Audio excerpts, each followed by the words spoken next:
Edifying meeting. Actually turned on, amazingly slowly. Oh, yeah. 38 when I pushed it. And in fact, if you ran a movie, I wouldn't say it that way.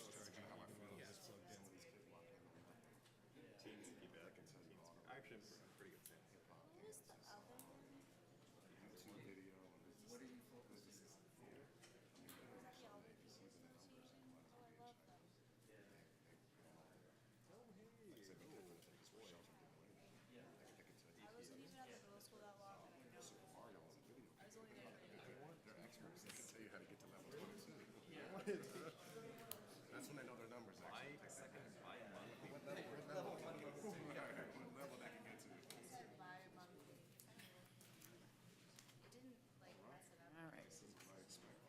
This is wild.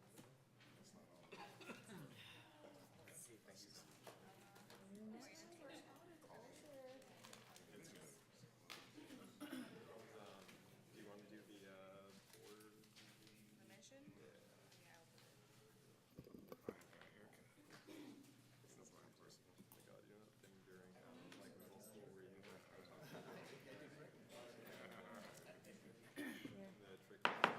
Okay, we're going to reconvene to open session. The regular meeting of the Albany Unified School District Board of Education for Tuesday, November 28th, 2017. We have a roll call, please. President Black, Here. Vice President Stapleton, Here. Board Member Blanchard, Here. Board Member Clark, Here. Student Board Member Asania, Here. Student Board Member Stilwell, Here. Board Member Tutain. Here. For those who wish to participate, we will have the Pledge of Allegiance. Ready to begin. I pledge allegiance to the flag of the United States of America and to the republic for which it stands, one nation, under God, indivisible, with liberty and justice for all. Thank you. Reading of the AUSD Mission and Vision Statement. The mission of the Albany Unified School District is to provide excellent public education that empowers all to achieve their fullest potential as productive citizens. AUSD is committed to creating comprehensive learning opportunities in a safe, supportive, and collaborative environment, addressing the individual needs of each student. Thank you. In closed session, the board approved the superintendent's goals and objectives for 2017-18. Thank you to President Black, and I will be this year posting my goals and objectives for 2017-18 in the spirit of transparency so the public can see them. It will be placed on our website in the Quick Links section under a category called, I think, Superintendent's Goals and Objectives. Thank you. Okay, agenda. Does anybody want any changes to the agenda? Yes, I would. The item of secondary school start times, I'm wondering if we can move that to the first item in review and discussion. Anybody object to that? Okay. Does any other changes? Do we have a motion to approve the agenda with that change? I motion to approve the agenda with that change. I'll second that. All in favor, say aye. Aye. Aye. Agenda is approved. Good.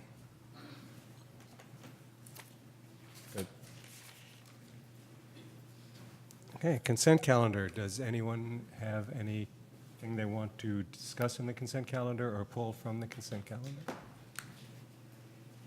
Any public discussion of items in the consent calendar? We have a motion on the consent calendar. Move we approve the consent calendar? Is there a second? Second. All in favor, say aye. Aye. Aye. Thank you. Board and superintendent report. Thank you, President Black, members of the board, and the public. First, I hope everyone had a a good holiday season over the last 4 days and had a chance to be with family and friends. Just want to mention one event that is coming up on Thursday is our All Albany Coming Together meeting, which will be at the Cornell Multipurpose Room on Thursday, November 30th at 6:15, and there is childcare available.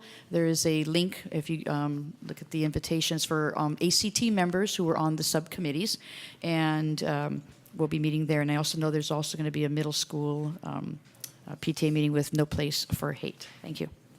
Thanks. Anyone else? No? Okay. Student board members report. Thursday, November 16th, was the second bi-monthly today is not my night. It was the second bi-monthly Board of Education forum at the high school. Students came out and discussed the upcoming budget cuts. Above all, they advocated for more information. The Albany High Model UN Club spent their Veterans Day weekend at the Stanford Model UN Conference. 17 students attended, and we had 7 award winners, including senior Evan Mala, who received the highest recognition as Best Delegate. Friday, November 17th, was Spirit and Sports Day at Cornell. It was great fun for students and staff. Feelgood.co is joining the school care family. Feelgood is an Albany-based company on a mission to reduce disposable plastics and help people lead a zero-waste life. Eco-conscious products and refillable containers are delivered right to your door. They've generously committed 5% of their sales every Tuesday from any Albany resident to school care. Feelgood.co made their first debut this past Tuesday, November 21st. Tonight, Tuesday, November 28th, is the first performance of the Albany 5th grade band students. The winter band concert and ice cream social at 7 p.m. in the Ocean View Multipurpose Room. That's where it is. December 2nd is Cornell's Winter Crafts Fair in the Multipurpose Room. Come enjoy some colored crafts and celebrate our creative coyotes. Ooh, that's a hard one.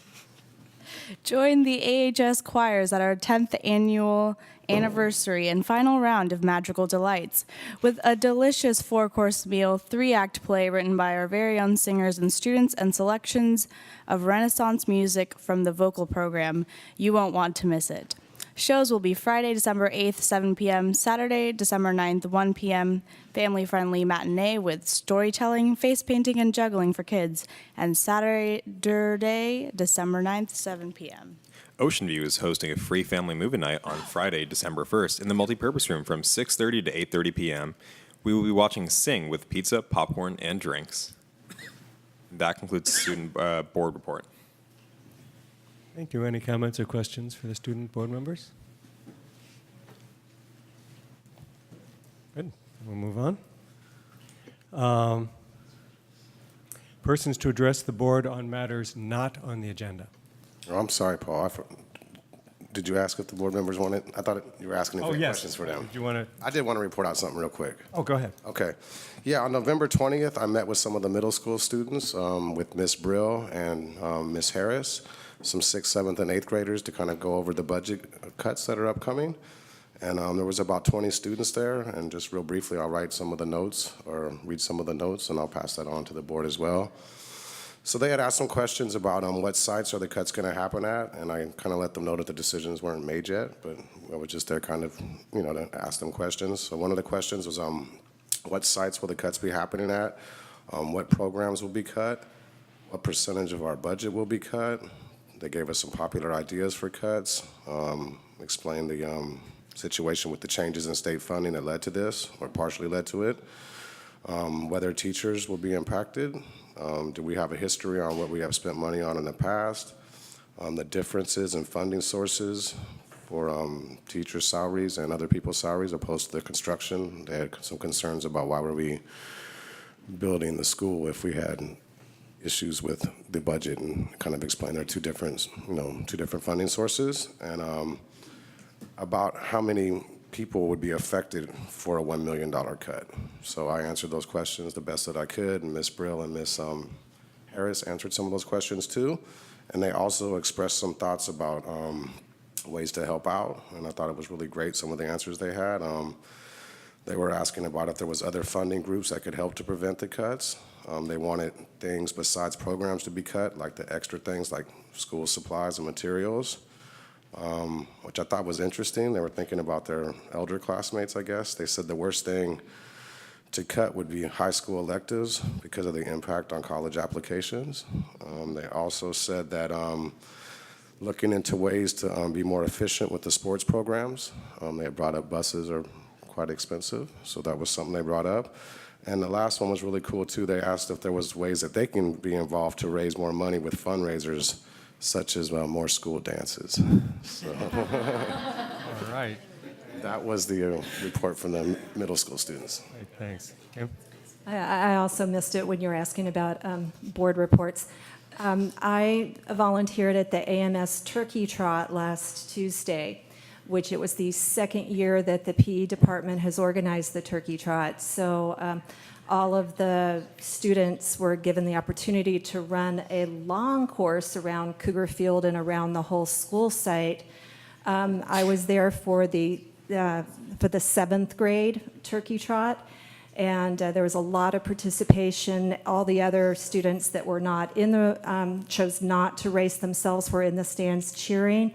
And I was especially touched when long after the winners and the bulk of the, all the rest of the kids came through, there were two very, very late runners, and they got a huge cheer from the fans in the stand when they crossed the finish line. Thanks. Thank you. Any others? Okay. Staff report, promoting safe, supportive, and collaborative environments for all students and staff. Oh, sorry. That's right. Persons who address the board on matters not on the agenda. I apologize if I didn't hear this. Hi, I'm Sasha Keller, and No, I have kids at the middle school. Did you guys make an announcement about the middle school art and craft fair this weekend? If not, I didn't hear it. Okay, if not, I just want to put in a plug from 11 to 3 at the middle school on Sunday, December 3rd. And we're also going to have a bake sale, and all the proceeds go to benefit the kids. Thanks. Thanks for that. Okay, any other comments on matters not on the agenda? Then we're going to move on to promoting safe, supportive, and collaborative environments for all students and staff.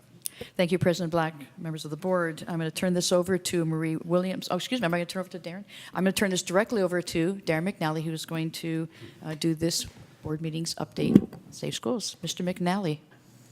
Hi. I was asked to come and prepare just a very brief update on the Flex program at Albany High School. Just a little bit of background. I took over the Flex program beginning of last school year.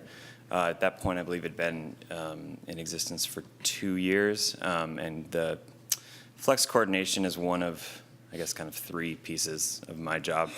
And since I've taken it over and working with the Flex counselor that we have and our intervention counselor, we've really looked at the program as how do we try to address the needs of intervention and support for students that are kind of beyond single classroom type programs. So kind of how are we the mortar and the bricks to kind of hold together a bigger intervention and support program? What that looks like right now is we coordinate the independent study programs. So we have several different flavors of independent study. One is a short-term independent study for students who are going to be gone from school for more than 5 days, and we coordinate with their teachers as far as getting them work so that students can stay on track during that time period. We also do a longer-term independent study for up to 1 semester, and that's for students who, for whatever reasons, are not able to complete a regular classroom course in a regular classroom setting, and there's a variety of different reasons for that. What we've also added this year is online independent study through online courses through Brigham Young University. These are all UC-approved courses, and this is the first time that we've been able to offer UC-approved credit recovery options that are not summer school. And because summer school is limited to English and social studies, this is the first time we've been able to offer credit recovery in subjects outside of English and social studies and outside of the summer. So it really expands what our options are as far as credit recovery. Another key piece of the program is peer tutoring at Albany High School. And so that uses students who, as tutors, as paid tutors, who work with students. Right now, or for the last a little bit more than a year, we've had drop-in tutoring. What we're starting this week is scheduling one-on-one tutoring. Due to the college readiness block grant that we have starting this year and over the next 3 years, we're able to fund these programs. And with the one-on-one tutoring, we will be able to schedule tutors with students who need various levels of support. Right now, we're starting that with students who are in certain focus categories and then also showing an academic need, and we'll expand that out over time. Really, the expansion of that program has more to do with basically the number of tutors I have and the amount of requests I get. But because of the College Readiness Block Grant, we actually have really expanded the financial supports that are available for the tutoring, which is really great. What we also have coming soon that we're working on is collaboration with the Albany YMCA to provide an additional method for students to make up PE credit, for students who need to make up PE credit, basically by getting a youth membership and going to the gym. And the Albany YMCA is modeling that on a program that's been very successful in Berkeley, and we are kind of working on the final details of that right now. Another piece of the program is kind of the administrative collaborative piece, and that's with me and our .2 FTE flex counselor and our .2 FTE intervention counselor. We work with the school counselors to assemble tiered intervention lists. So we regularly run grade checks and then sort those students into different groups to focus on, and then work with the counselors, special ed, the English language development, and the counselors to provide interventions for those students and personalized interventions. And we regularly go in and kind of group students based on need and then try to provide interventions if possible. That's also the part of the program that we've been working on, trying to increase communication home to families as far as how students are doing, what kind of support we'd like to see there. And we're also hoping to expand kind of the data set that we sift through from grades to also attendance and some other information. We're also hoping very soon to do some kind of objective information gathering around social-emotional learning and the social-emotional needs of our students, and then loop that into the discussions around intervention. One of the things that we've really been noticing is there's a really common pattern where actually most students who are not doing well, it's not an academic reason, it's a social-emotional reason. But so far we haven't had a lot of tools to really figure out what some of those needs are and then target some of those interventions. And just anecdotally, I'll tell you the most failed class for our incoming 9th graders from 8th grade is PE. And as someone who spends a lot of time trying to figure out how to support students, I can tell you that having trouble in PE, that's not an academic problem. That's a social-emotional issue. And so that tells me that actually that maybe that's where we need to be looking a lot more of our intervention and support. So I guess it's a very brief overview of what we're doing right now and what we've done for a little over a year. Thanks. We have questions or comments? Charlie? Could you tell us a little something about how many students Flex is serving? We're trying to expand the program as much as possible. We had some issues at first because it was just hard to attract tutors, and many of our tutors graduated, and so we had to basically re-recruit. During the lunch drop-in tutoring, we are seeing, I don't know, maybe 6 or so students a day, I think. We also have a student who is in a homework lab class, working as a tutor in that homework lab. That student apparently is kept very busy. And that class, I believe, has around 24 students in it. My hope with I have a really great problem with the College Readiness Block Grant right now, which is I have a big pile of money I need to spend this year. And so what is actually my biggest limiting factor is just the number of tutors I have. So we're continuing to recruit tutors. We have the capacity to support a lot of students once we get the tutors. The biggest problem has been asking students to come in at lunch to get tutoring. That's just not a good time, and even from a social-emotional perspective, the kids need a break. But that has been the time where we can kind of designate, come here and get support. We're now trying to go to the students and schedule it one-on-one. So my hope is we'll really be able to dramatically expand the number of students. It's not where I'd like it to be right now. I'll say that much. I don't have a hard number. Like I said. Russ?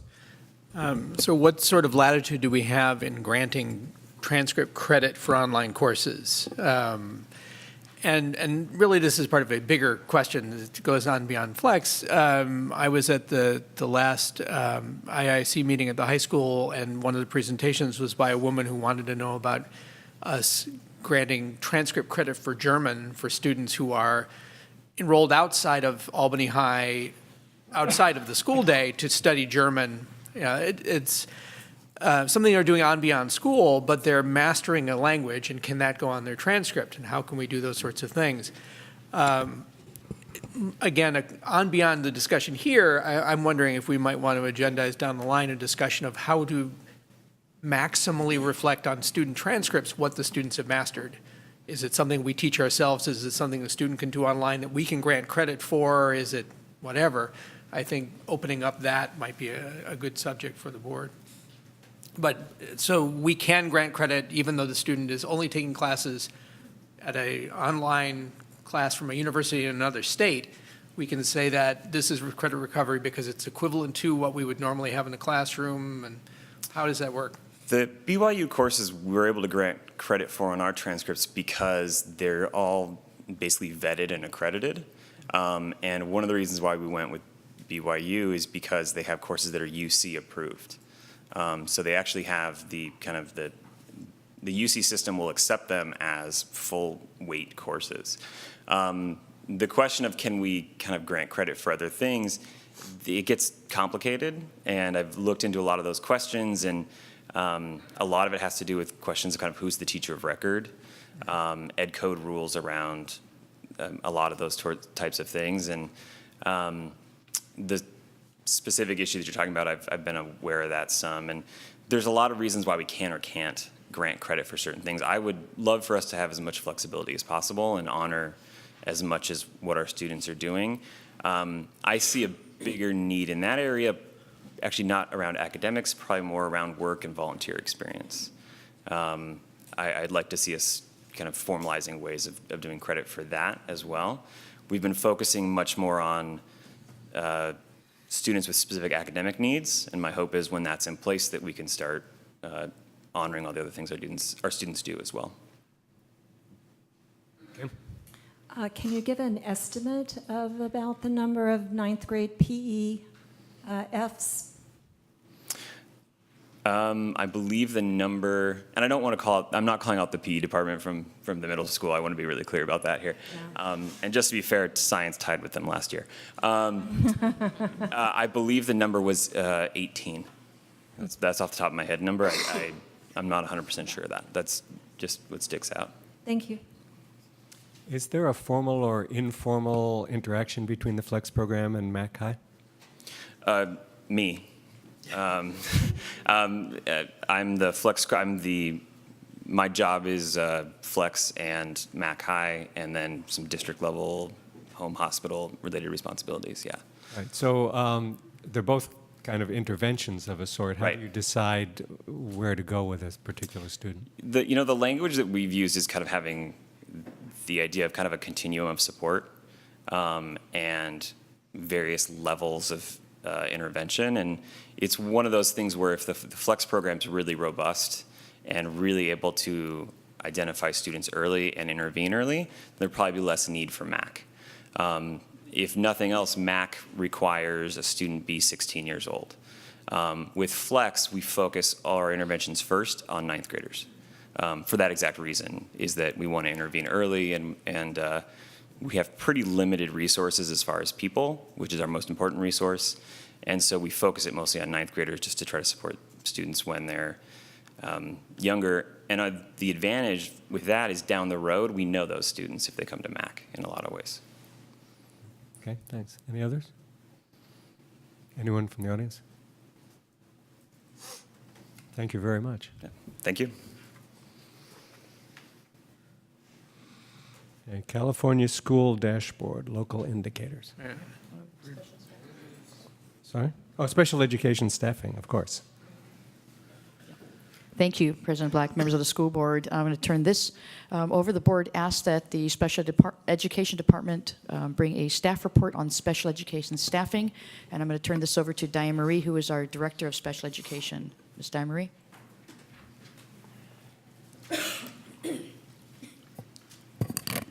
Alan is going to drive the presentation. Thank you and good evening.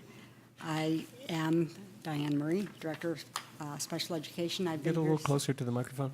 Oh, I could. I've been here since 2006, and so I focused my numbers from 2006 to present. I started here in the 2006-07 school year. The first slide is going to be the trend of teachers from 2006 until present, and paraeducators. Once it is up there, I'll start with the resource specialists, and you'll see that we started with approximately 10 and currently have 10, and there's been a little up and down throughout the year. There it is. And special day class teachers, and the actual numbers for resource have ranged from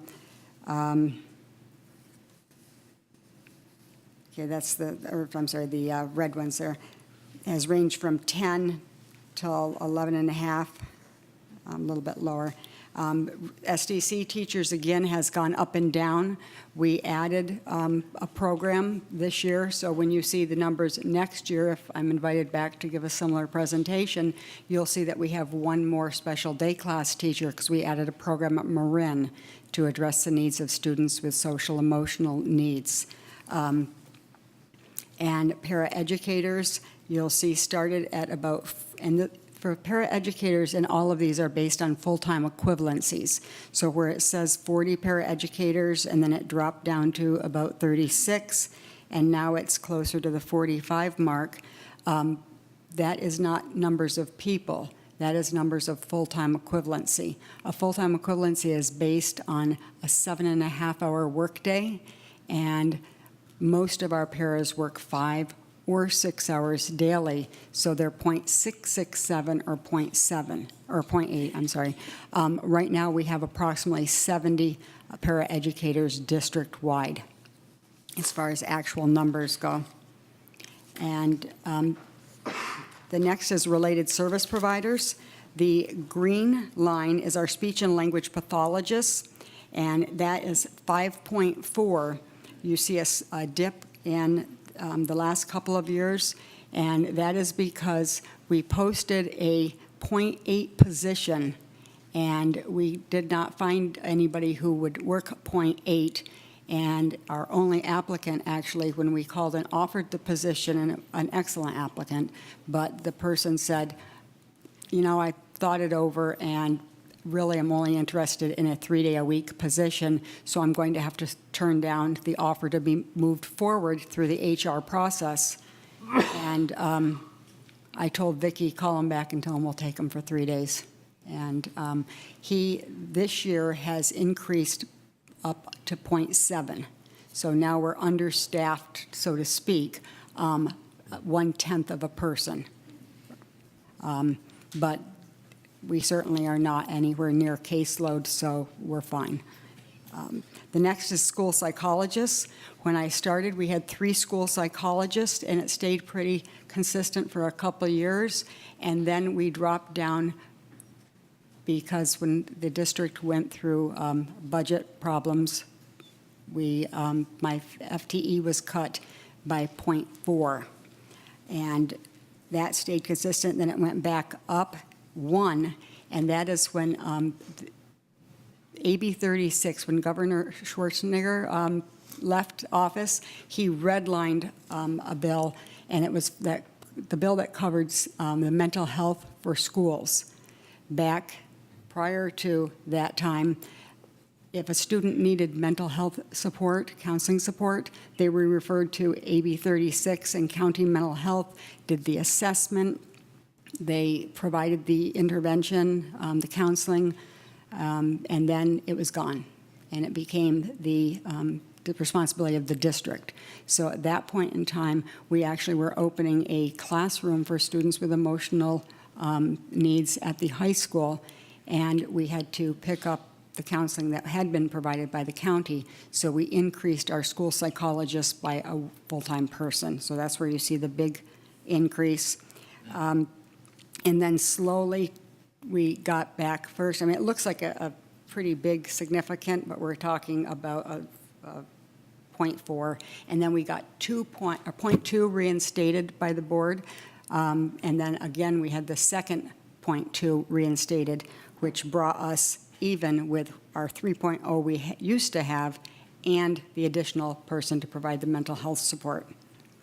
The purple line is occupational therapists.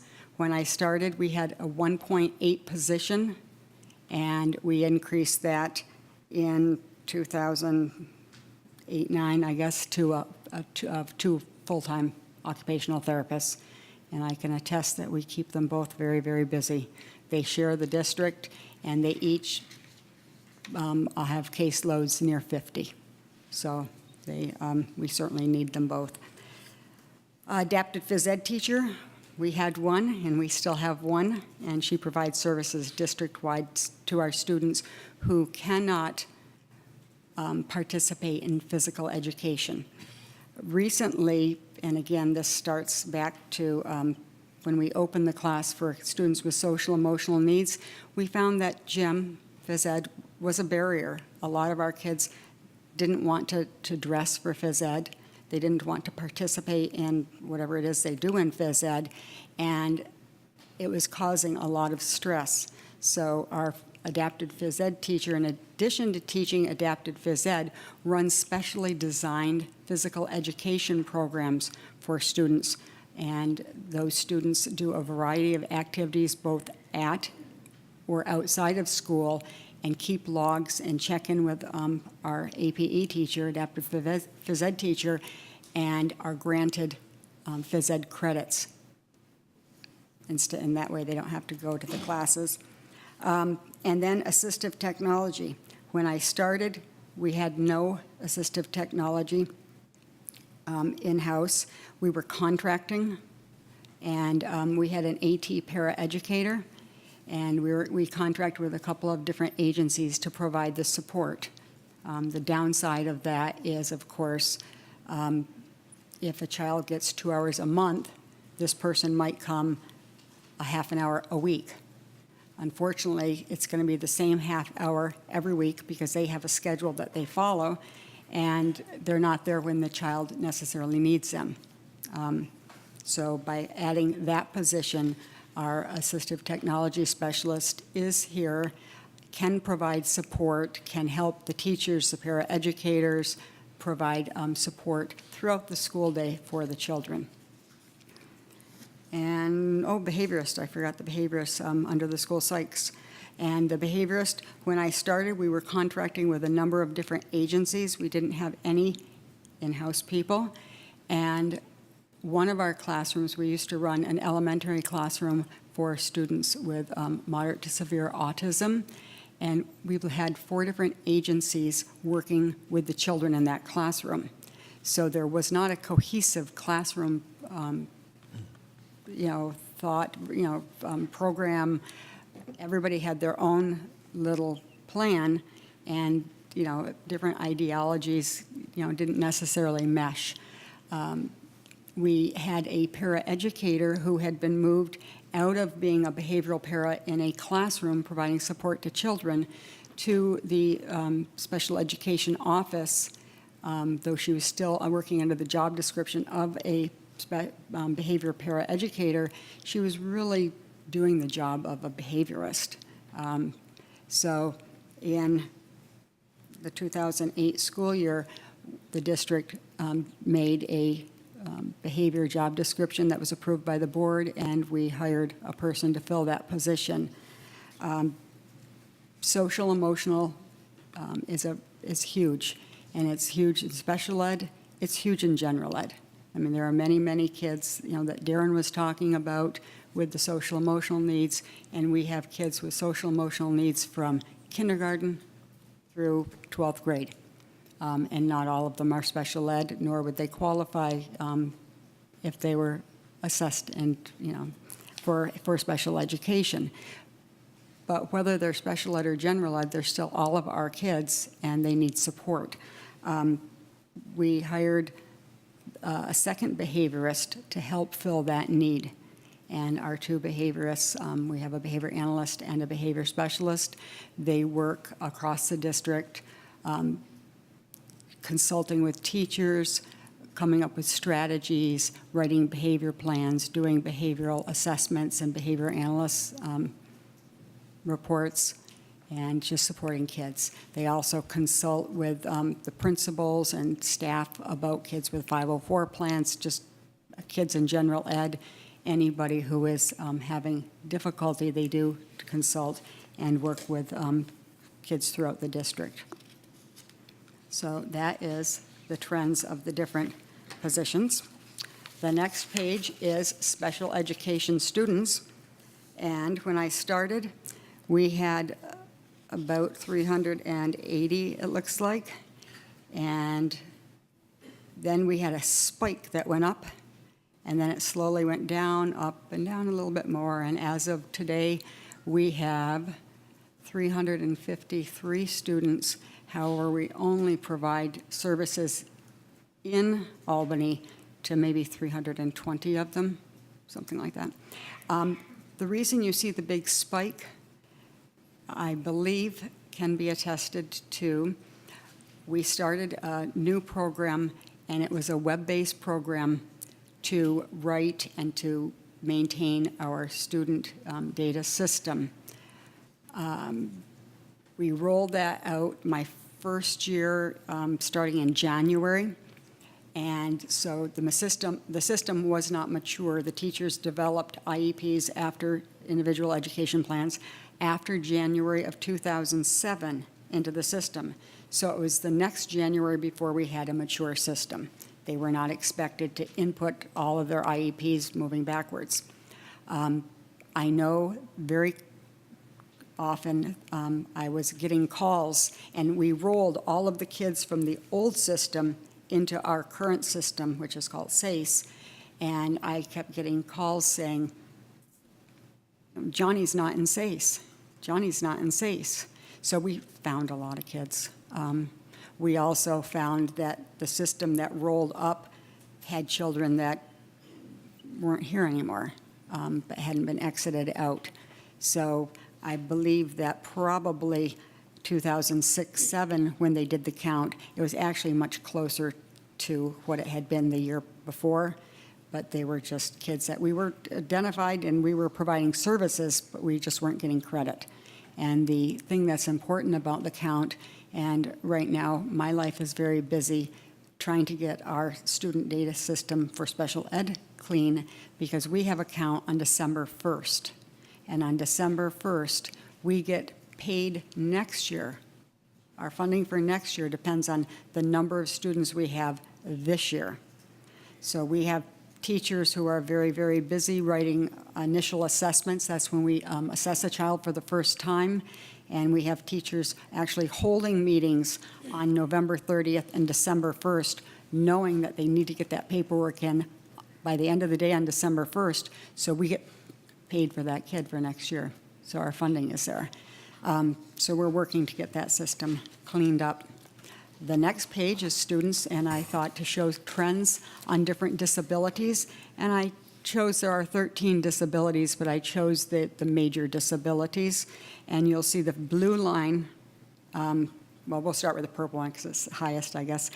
Purple is specific learning disabilities. And typically, that means that a student's abilities are here, but their achievement, how they're actually performing, is lower. And without any explanation, I mean, that's kind of a simplified information or explanation about specific learning disability. They're just not putting out what they, would be capable of had they no disability. So that number peaked up a little bit, but again, that was we have to kind of adjust because that's when we had our new system, and it's probably the most reflective. And then it drops down to 120 from about 180, and then you see a peak down. An explanation for that, I mean, there could be several, I suppose. One might be that they added the ability to have 2 disabilities on an IEP. And I can't remember exactly when that was, but it was 2007, 2008, somewhere in that neighborhood. So before you just chose one, and if a child had several, they might say the child had a multiple disability, or they might just choose the one that was the most impacting. They allowed us to have 2 disabilities, so you'd have a primary and the secondary. So if our student was other health impaired and specific learning disability, the IEP team would discuss which disability plays the most important role and why the student is having trouble accessing the general curriculum and making progress. So that could mean that people who were just specific learning disability, now that's their secondary, and these numbers account for primary, because that's the way the state counts it. The blue one is speech and language impaired, and again, it went from about 128 or so, and now we're down to just over 80, maybe 84. That could be the same. Many students who used to be called speech and language impaired now may be called students with autism. The autism classification and how the criteria for eligibility is made up changed. And so it used to be just the more severe autism, and then it took into consideration students with autistic-like symptoms. So if a child has a great deal of trouble with their pragmatics, now they could be called autistic-like and fall under a different category. Also, we started providing RTI, so to speak, speech and language, particularly at the elementary level. Our speech therapists, if a teacher says, Johnny's having trouble with his R's or his S's or, some artic, they might contact the parent and ask the parent's permission to work informally with the child once a week for 20 weeks to try to correct the sound errors. And, if after a half year or, by the end of the year, the child isn't responding, then they will actually refer the child and do a formal assessment and develop an IEP. But each of our elementary teachers, last year, I know I haven't asked them this year, but last year, each were working with about 6 students who were not on an IEP, but just providing services. So I think that we're catching them now when they're young, correcting the errors without ever having to go through the formal special education process. And the children are still getting the services.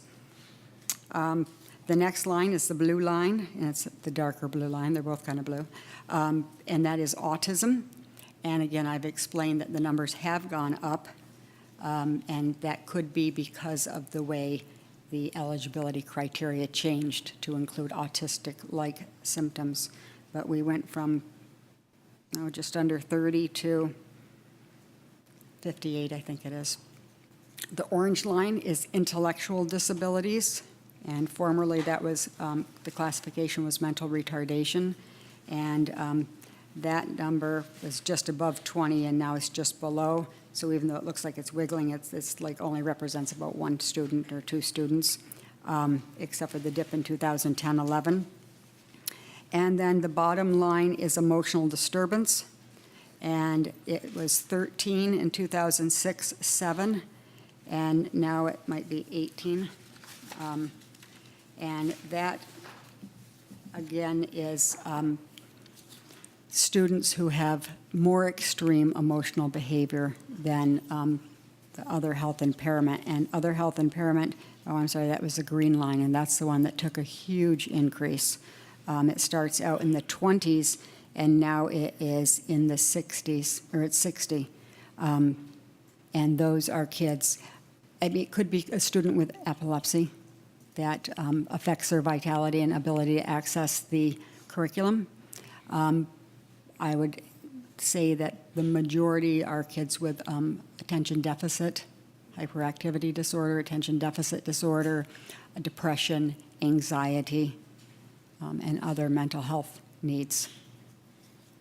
So that's our huge gain. And, you know, it's sad commentary, but that is our SELPA-wide, and we're with Piedmont, Emory, Berkeley, Alameda, and Albany. And the SELPA is a special education local plan area, and that's a similar trend. When I get together with the directors from Alameda County, similar trend. We're seeing a real spike over the last several of years in students with social emotional needs. The next slide is how do we come up with those numbers? How do we come up with the numbers of teachers? How do we come up with the number of paras? And when do we do it? Well, when Alan starts developing the budget, he always asks me, do you need the same? Do you need more? What's it looking like? Last year I said I need one more because I knew we were adding a class. Typically it's the same. We did have, during budget cuts, we did reduce all of our elementary resource teachers from 1.0 to 0.8. The way they worked it is they worked a 4-day week, but, you know, it really didn't work overly well because our children are here 5 days a week. So we reinstated the 0.2 at both Ocean View and Cornell. And Marin never had just a 0.8 person being there 4 days a week because Alexia took the opportunity to take a 0.2 that she had for intervention services and hired the same person to do both jobs. So we hired the RS teacher, the resource teacher, 80% special ed and 20% general ed interventions, which worked perfectly. Unfortunately, the other two schools didn't have the FTE or the ability to do that. So we did reinstate those other two schools so we would have a consistent person providing the interventions on a daily basis. And Marin is still at a 0.8, and it works. So the special ed caseloads, resource specialists, caseloads are determined by the contract, the ATA contract, and their max caseload is 28 students that they can have. They cannot have any more. Special day class, there is no negotiated number. I mean, my ideal is 10. We have gone over 10, and we've had as 12, more and more. But it's 10. You know, there comes a question, when do you add a second and when do you not? Speech and language specialists can have 55 on their caseload, and that's by contract as well, ATA contract. And there's a typical ratio for special day class. In a special day class, typically there's one teacher and 2 paraeducators, and then additional paraeducators based on student needs. And a huge amount of factors can go into that. For example, in our high school SDC, the children can span 4 grade levels. So when the students are out in a SDC or a special day class, the students, a lot of their primary core instruction and functional skills are taught by the SDC teacher. But the students do go out for arts and music and other IHS when they're in 9th grade, and phys ed and a variety of other electives, but typically they go out with support. They do their best between the SDC teacher and guidance to, you know, maybe put 2 kids in the same class so that one person can support them. But we do add additional paras to provide support to meet the kids' IEP needs. Diane Marie, just so you know, you're almost at your allocated time, and I'm sure Oh. we have some public comments. And I know you had one Okay. additional slide you Okay. added. I will go really fast then.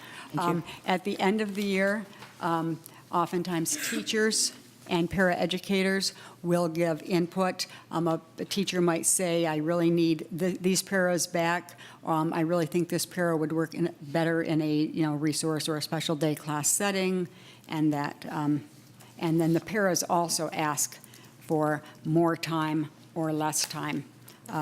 Some might say, I really want to go to elementary.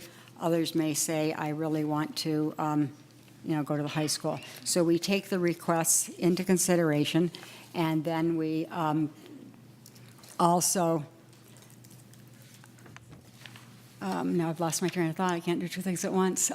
We take the requests into consideration. Oh, and then in August, we take a look at what new students have come into the district and what students have left the district, and that can have a significant impact. A few years in a row, we had several children with very severe needs come into the district, so we were scrambling. This year, we were fully staffed on the first day that teachers came back, and then we had a number of people who didn't show up the first day. What I just passed out is the last slide, and I'll have to go real through this quickly, but based on board questions, I prepared an additional slide, and there are copies in the back of the room, and I've just passed them to each board member, and it gives the ratio of how many teachers we have where, how many students are in the programs, how many paras are in the programs, and then the ratio of paraeducators to students. So, for example, the Cornell SDC has 1 teacher, 8 students, and 4 paras. So for every there are 2 kids to every para. The Children's Center has a half-time teacher, and that's because it's a 2.5-hour program. And 5 students and 1 para, so it's a 1 to 5 para to student ratio. The next, I did the resource program and the different ratios. And you can see that they're different. There's a 1.5, a 1.3, a 1.8, a 1.12, and that is based on, for resource, typically the 2 paras, the 1.8 and a 6-hour and a 5-hour, and then whatever else the IEPs need. We take, some students have individual paras, some have shared paras. So the sites work very hard coming up with schedules so that there might be, if you have 6 students who need support in English, let's say, you wouldn't put them with 6 different teachers. You would try to group a couple of kids in each class. The next is, up on the top right, is the resource caseload, and that the max caseload, and then the current caseload, and what % they are full for each site. The summary of that is, based on the number of resource teachers we have, we could accommodate 260 students in district. We currently have 183, which means we could still provide services to 77 students if we put everybody at max caseload. Just for reference, 77 students equals about it equals exactly 2 3/4 teachers. And we don't do that. When I got here, we had 1 teacher who was supporting 3 different schools because everybody started at caseload, and then they hired a teacher who was at 3 different schools picking up the extra kids as they come on. And I didn't feel that was good for kids, so we stopped that practice, and this is where we are. And I'm done. Any questions? It's board questions? Charlie? So I wanted to thank you very much for your presentation and also for your dozen years of service here. I remember the beginning of that timeline, so it's good to see how it's progressed over time. I did send some questions to you, and I don't want to go through them, but, Okay. but for the public record, I think it's maybe worth highlighting that you emphasized some of the reasons for the changes, the trends in staffing over time. And you mentioned it a little bit here, but in your kind of more extended written response to the board, I think what you highlighted is that from the beginning of that timeline to the present, there's been a process of providing more services within the district. That Yes. is, bringing some of what had been contracted out back into the district. And I thought it was worth just, again, providing for the public record your statement that that has provided a better coordination and integration of the program, which in turn provides better services for students. So thank you. Thanks. Anyone else? No. Okay, so we have time for some public comment. We're already running a little bit behind, so we're going to try to hold the total time for public comment to 15 minutes or less. Each speaker, please keep your comments to 3 minutes or less. If somebody else has said what you want to say, then just please say, I agree with them, and sit down to give someone else a chance to speak.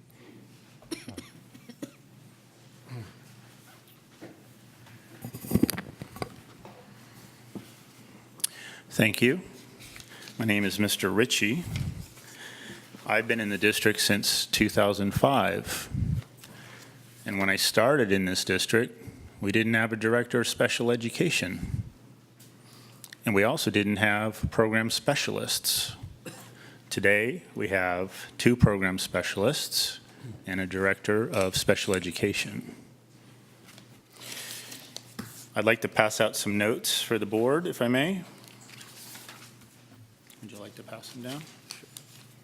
I don't know how many I have, but try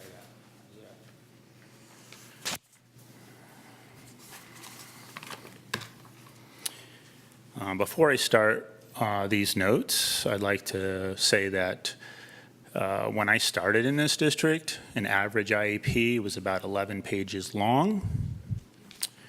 And the average student was a special SLD student, meaning specific learning disability student, who may have had 1 or 2 goals.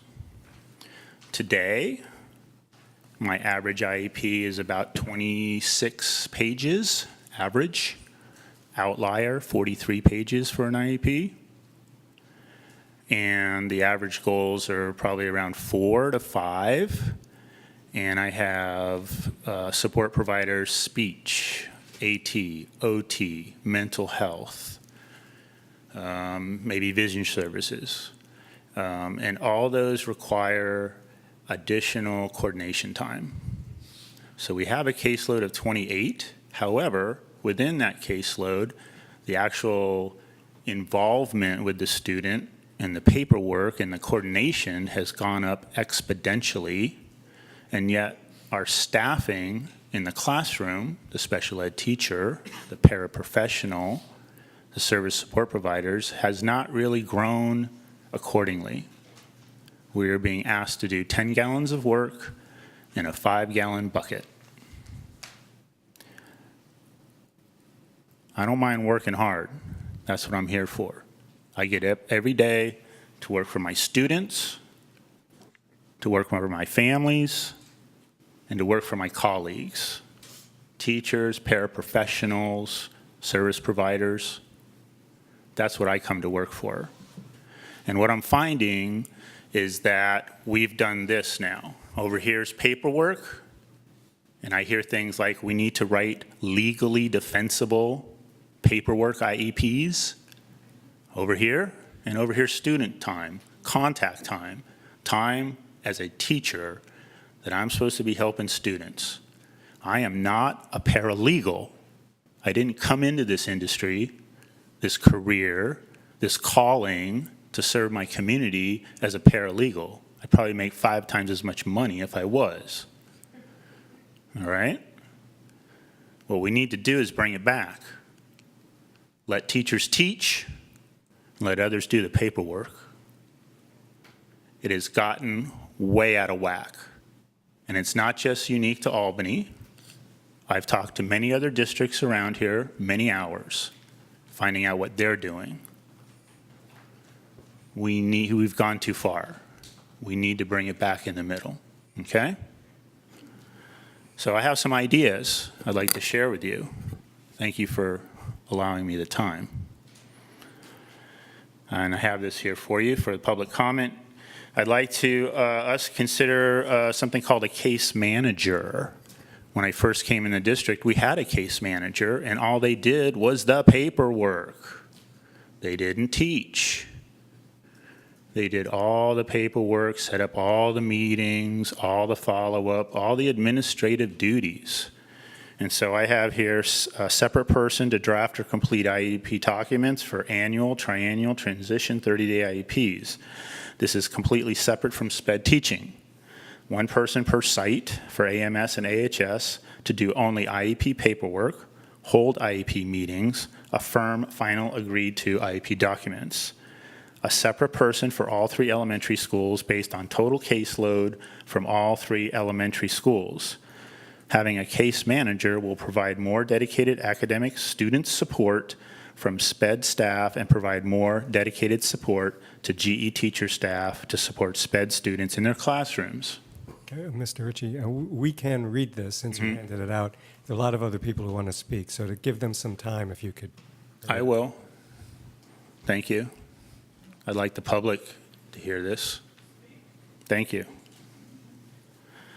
Create an independent position to complete all initial assessments. Last year, I believe the number that was thrown out was we had over 110 initial assessments in this district.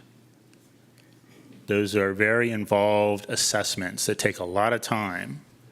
And if teachers are doing that, you're not spending time with our students who have already qualified for special ed services. We also have, we could use that individual to do private school assessments, okay? We have that requirement in this district. We also are being asked to do 504 assessments. That is a GE function, a general education function. But we, as special education teachers, are being asked to do the assessments because we're the gurus, apparently, for that. Okay, so having a separate person to do that would not impact our students. Again, students are being impacted by all these other things that are pulling us away.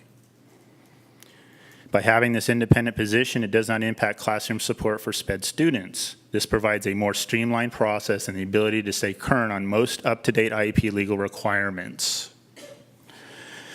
Provide paraprofessionals with a full daily shift such as 8 a.m. to 3:05 for AMS. Adjust accordingly for each school site hours, elementary and high school. Provides support to students in need and builds a cohesive team of teacher, paraprofessional, support provider, and student to better serve student needs. This full daily shift supports paraprofessionals with time to prepare for, support the academics during their workday, which then in turn provides more support for students in their classrooms. Provide a more consistent work schedule, such as 1 period a day, 5 times a week during the same daily GE classroom to best support students and to best support student lesson plans, IEP accommodations, and modifications for students in need. I'd like to see us build in a paraprofessional training program upon hire, perhaps a 1-week district level training, HR and SPED DO office to conduct the training, input from all general ed teaching staff and special ed staff as to what should be covered in a new para-orientation training, and then set up refresher trainings as needed when new educational concepts are added. Provide a 2-level paraprofessional job classification. 1 level is more academic driven, such as the Writers Coach program at AMS, to support students with grade level academic demands.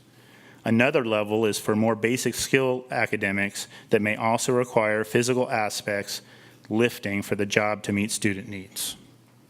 Have a substitute floater paraprofessionals pool assigned to the district and prepared to fill in at each site as needed. The need for paraprofessional substitute is a daily need. Assigning substitute paraprofessionals is an administrative duty, not a teacher duty. Currently, SPED teachers assign substitute paraprofessionals, which impacts instructional minutes to students, as the SPED teacher has to stop the assigned class as teacher of record, work through the substitute assignments, and inform site para staff of changes in their work schedule. This assignment duty should be handled by an administrator, not a teacher. I also have, and I'll be very brief because I know I'm over, and I appreciate your patience. Thank you.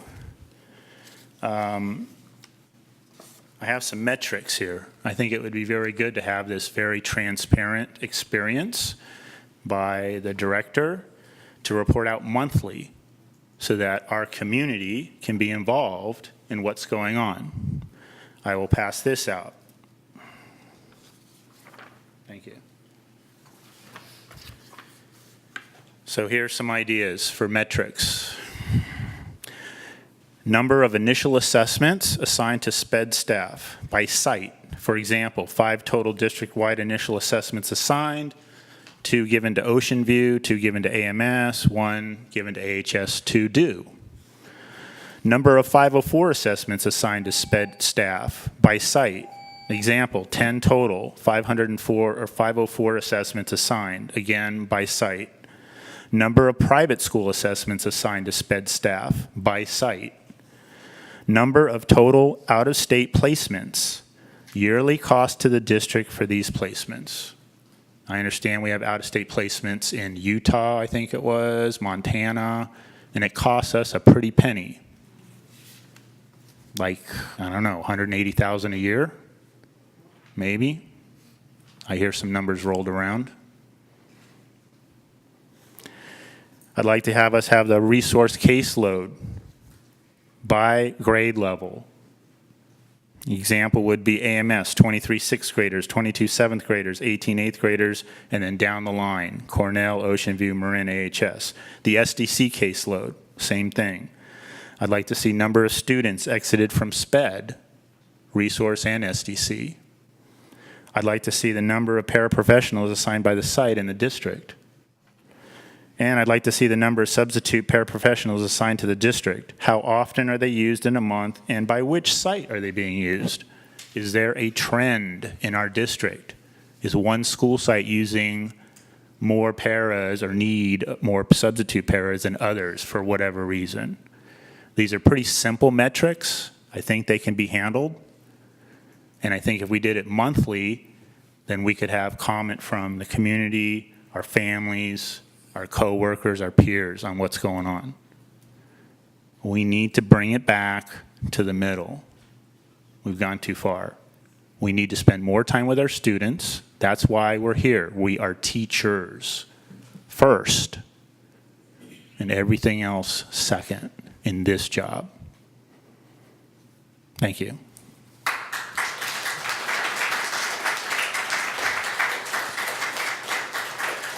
Okay, we had 15 minutes for public speaking, and that has already been taken up. I know there are a bunch of you who want to talk, so please keep your comments very short. We're going to cut it off in a few more minutes. Well, you'll be happy to This know will be- that we're just teachers here supporting our paras who are going to speak. So there's a bunch of us now going to stand there for one talk. That's great, thanks. Well, first of all, Board of Trustees, I want to thank you very much for this opportunity for us to speak. We have been a resource paraeducator at Albany Middle School for at least 12 years. And although we are extremely dedicated and find many aspects of our jobs fulfilling, we are here tonight to address some challenges. Our first challenge is, too often we are pulled from assigned classes and students to cover SDC classes. When this happens, we miss classroom lessons and come back unfamiliar with what has occurred the day before. This interruption in services impacts the flow of learning. My suggestion is find a way to hire more SDC aides and subs. Another one is don't pull aides from assigned classes. My second challenge is we are expected to be responsible for too many students at once within a period. And my suggestion for that is assign each pair to a number of students who can realistically help academically during a class period. My third challenge is students who need more support due to emotional or behavioral difficulties often monopolize the paraeducator's attention, leaving very little time to help other students with the day's lessons. Our suggestion is a separate paraeducator to assist students with needs other than academic.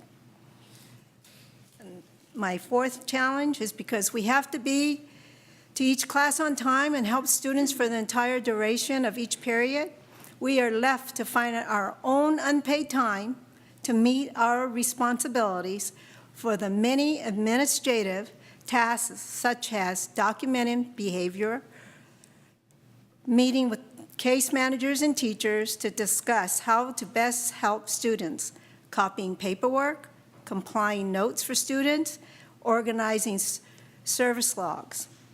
So my suggestion is maybe we could find a way to build a task time when creating schedules for paraeducators so that these administrative duties can be taken care of without impacting personal time. Thank you for listening.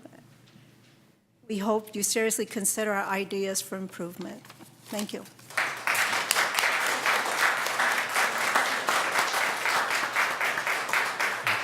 We'll take one more speaker, or 3 more minutes. If you can do it in one, you can. Very brief. I'm Scott Zablakis. I teach 7th and 8th grade, and I coach cross country.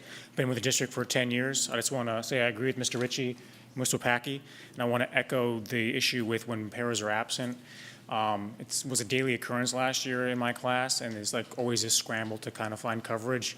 And the students that they're helping often are the ones that suffer the most because they don't get services or just as a scramble. Anyway, thank you. Thank you. Okay. I will try to be brief. I'm Janet Teal. Forgive me for being nervous, but as I tell parents at back to school night, even though I've been teaching since 1983 in this district, I'm actually not used to talking to people who are really listening to me. It's a new experience and it is a little nerve-wracking. So what I want to say this is I appreciate the numbers that Diane Marie prepared, but I want to talk beyond the numbers. What does it look like in a classroom to a regular classroom teacher? The reality is it becomes like potluck because there's a triage system in the school, as there should be, where the students with the most needs behaviorally, often in the special day class, when there are absences with paras, pull from the regular class. So with regular ed last year, and the district knows about this because I sent many emails up through the ranks, my students were without a paraprofessional that was in their IEPs over 75% of the year. And the only thing that really happened was, well, we know we're out of compliance. We know there's a shortage. Finally, it was resolved by June 1st. But that was most of the year where my students were without a resource specialist. So the numbers look good. And I will say that it is better this year, but I think we need to address a couple of things. And one is we need more input from general ed teachers because ultimately we're the ones who are carrying out the plans. So one of the things that's been communicated to us is that a solution to make the numbers work is to cluster more kids in classes, to put more resource kids in fewer classes so we can say, everyone is being served. And that's not realistic. That's not what helps children, especially if one student, because of behavior, takes up the attention of the para for the full time. So what I'm asking for is a look beyond the numbers and to talk with us who are in the regular classroom every day with these students about how we can best serve our students. Thank you.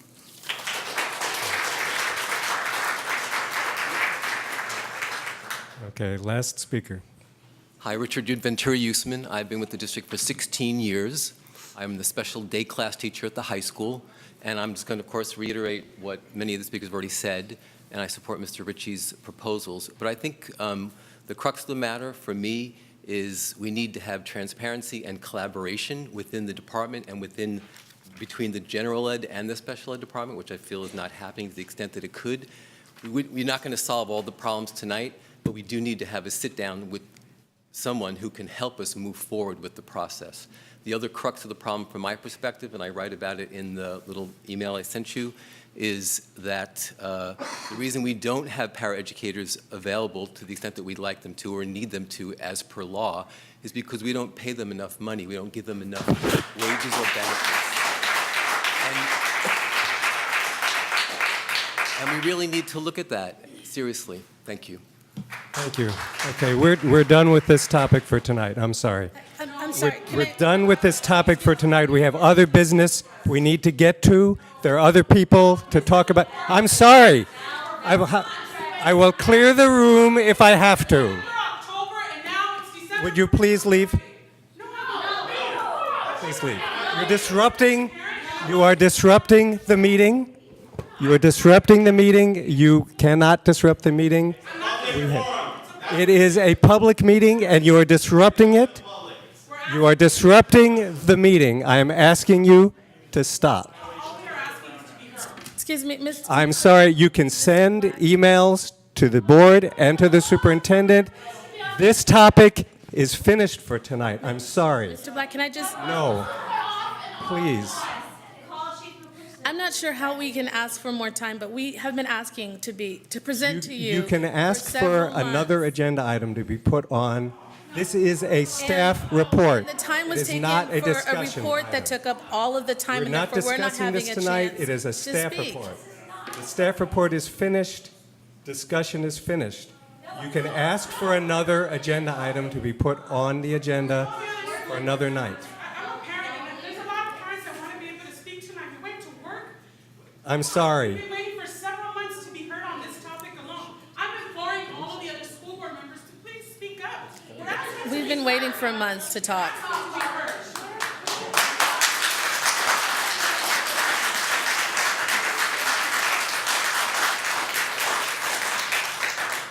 I'm sorry, this topic is finished. So do you make that final decision? You- Mr. President, this is a violation of the Brown Act. No, it's not. You are limiting public comment. Yes, I'm allowed to do that. Yes. Because the board has other business to get to, and we need to get on with it. Raises for people. We want to be able to talk about how our programs and our children's are going to be affected by these cuts. It's not fair that after waiting for 4 months, you're asking me again. All of you are asking us again to come back again. When in February, when you guys have to send and make these cuts, there's no way my kid is going to be able to wait that long. I've sat here every month at every meeting in that corner. I've spoken on items that are going to be affecting all of our children, when there haven't been any parents in the damn room. But I am here today because I wanted to speak on the subject that I have been waiting for patiently to be able to speak on. Special ed is a very important subject in my household, and I'd like to be heard by all of the school board members respectfully.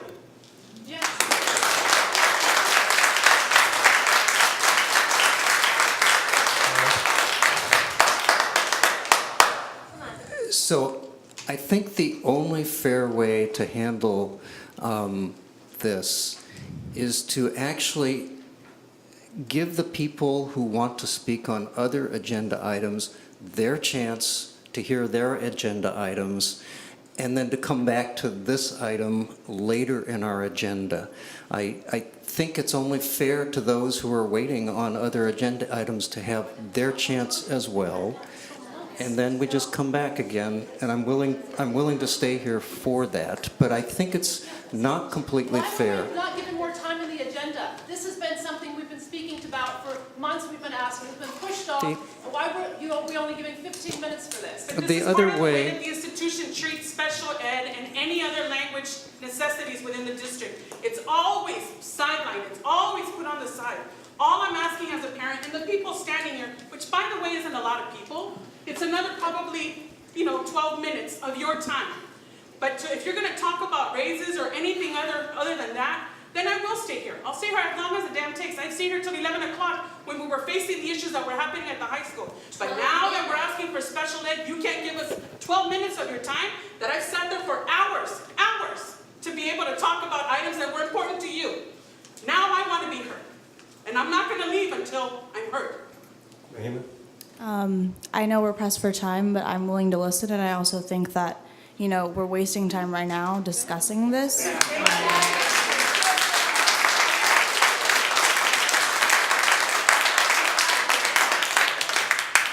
Okay, would the board rather hear the rest of the speakers? I would. Do you want to put a limit on it, or you want to just wait? Thank you. I mean, I'm hearing everything they're saying. This was on the agenda before, then it was taken off. They've been waiting an awful long time. I was a little bit surprised when I looked at it. I saw 15 minutes for it. I mean, I've been kind of noticing a trend on certain things get a lot more time on the agenda, and some things get a lot less time. So some people are noticing it, and we have to pull something else from the agenda to give them their time, I'm all for that. I mean, people work hard. Like she said, we have students here who want to speak, and it's just a little, kind of surprising that this is happening.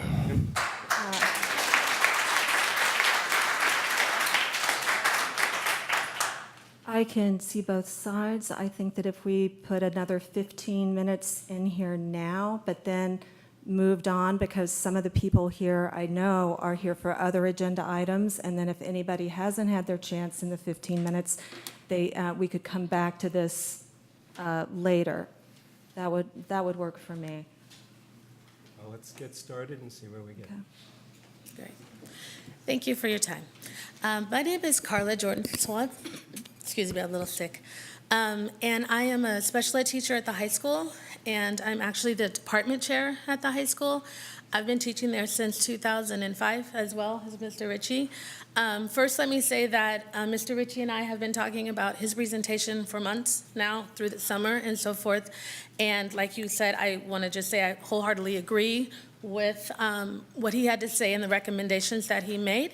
And I just wanted to point out, there we go.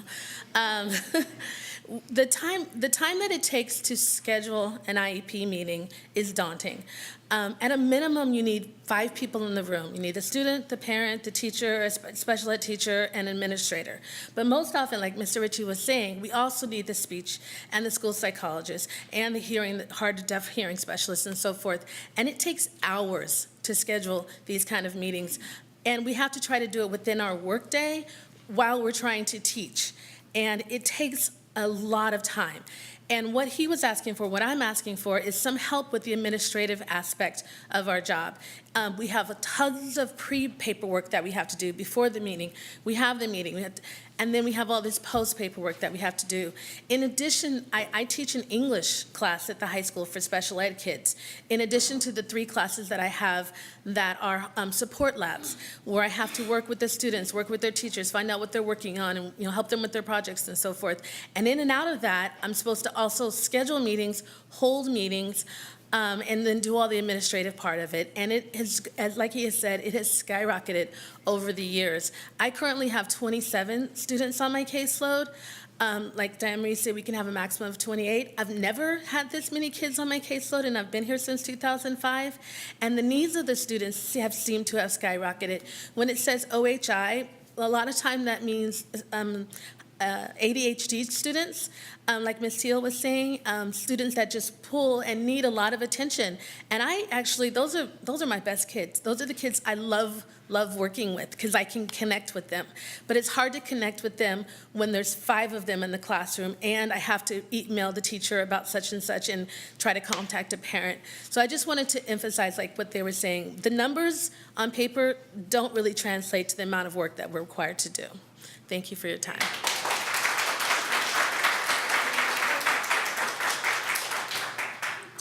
Hello, my name is Danielle Eichner, and I have 2 children in the Albany Unified School District. My daughter, Emma, attends Albany Middle School. Mr. Ritchie is our teacher. She's receiving services for special education. When I reflect on my child's experience, I think of how happy she is and how she looks forward to going to school every day. Just this morning, she said to me, "Mom, I really love my school." And I know in my heart it's because she's receiving the services and the support from Mr. Ritchie. He's our case manager and her resource teacher for math. He makes sure that the teachers know what my child's needs are. He lets them know how to support her so she can feel successful throughout her day. He encourages her because math is a challenge. When she gets frustrated, he tends to her emotional needs. I know that if my child did not receive this support from the staff, she would not have a positive attitude and she would not want to go to school. When children do not receive the education due to learning differences, these children are at a higher rate of dropping out of high school. The dropout rate for high school is 26%. And 26% of that, or 19% of them, are children with learning differences. I plead to the board not to make budget cuts when it comes to special education, because these children are going to be adults and part of our community one day. They're the children of our future. They are going to be the future. Please, please do not cut special education.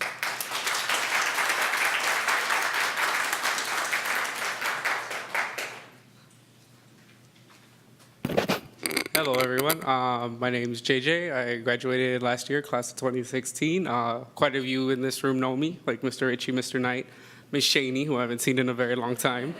I would just like to address the board. Having an IEP and having people like Ms. Shaney, Ms. Trudette that Mr. Ritchie had, she was the school guard after school. She was a great mathematician, I would love to say. She always helped me with my math.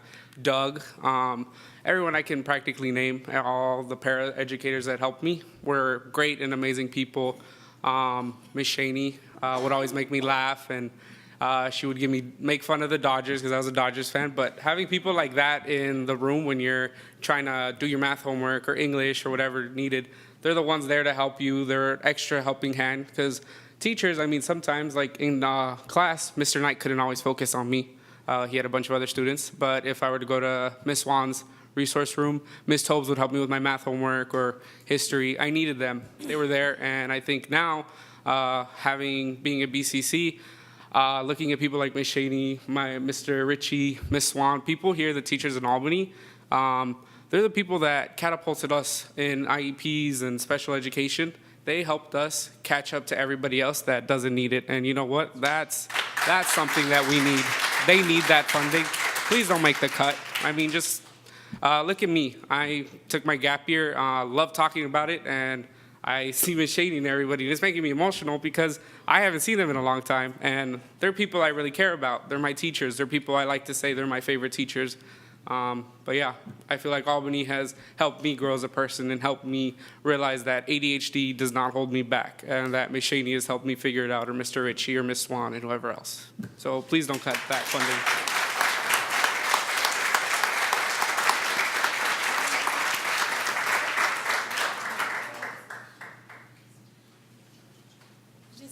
My name is Iris Miranda. I'm a parent of a middle schooler at Albany Middle, 8th grade, and my son just spoke, JJ Quintero, who graduated in 2016.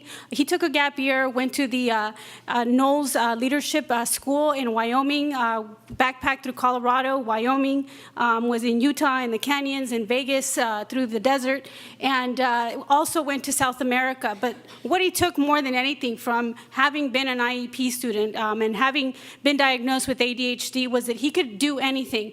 And he took that concept from teachers like Mr. Ritchie, from every support person that we had along the way. My son turned 20 yesterday, and I'm so happy that he had the support through his entire education that made him who he is today. I thank you, and I ask you, do not make any cuts. Mr. Ritchie needs more money, if anything. So give more money to this program. It's necessary. Our kids deserve it. They deserve it. Thank you.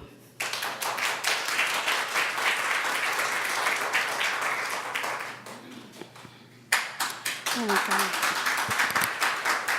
This was worth the wait. Thank you so much.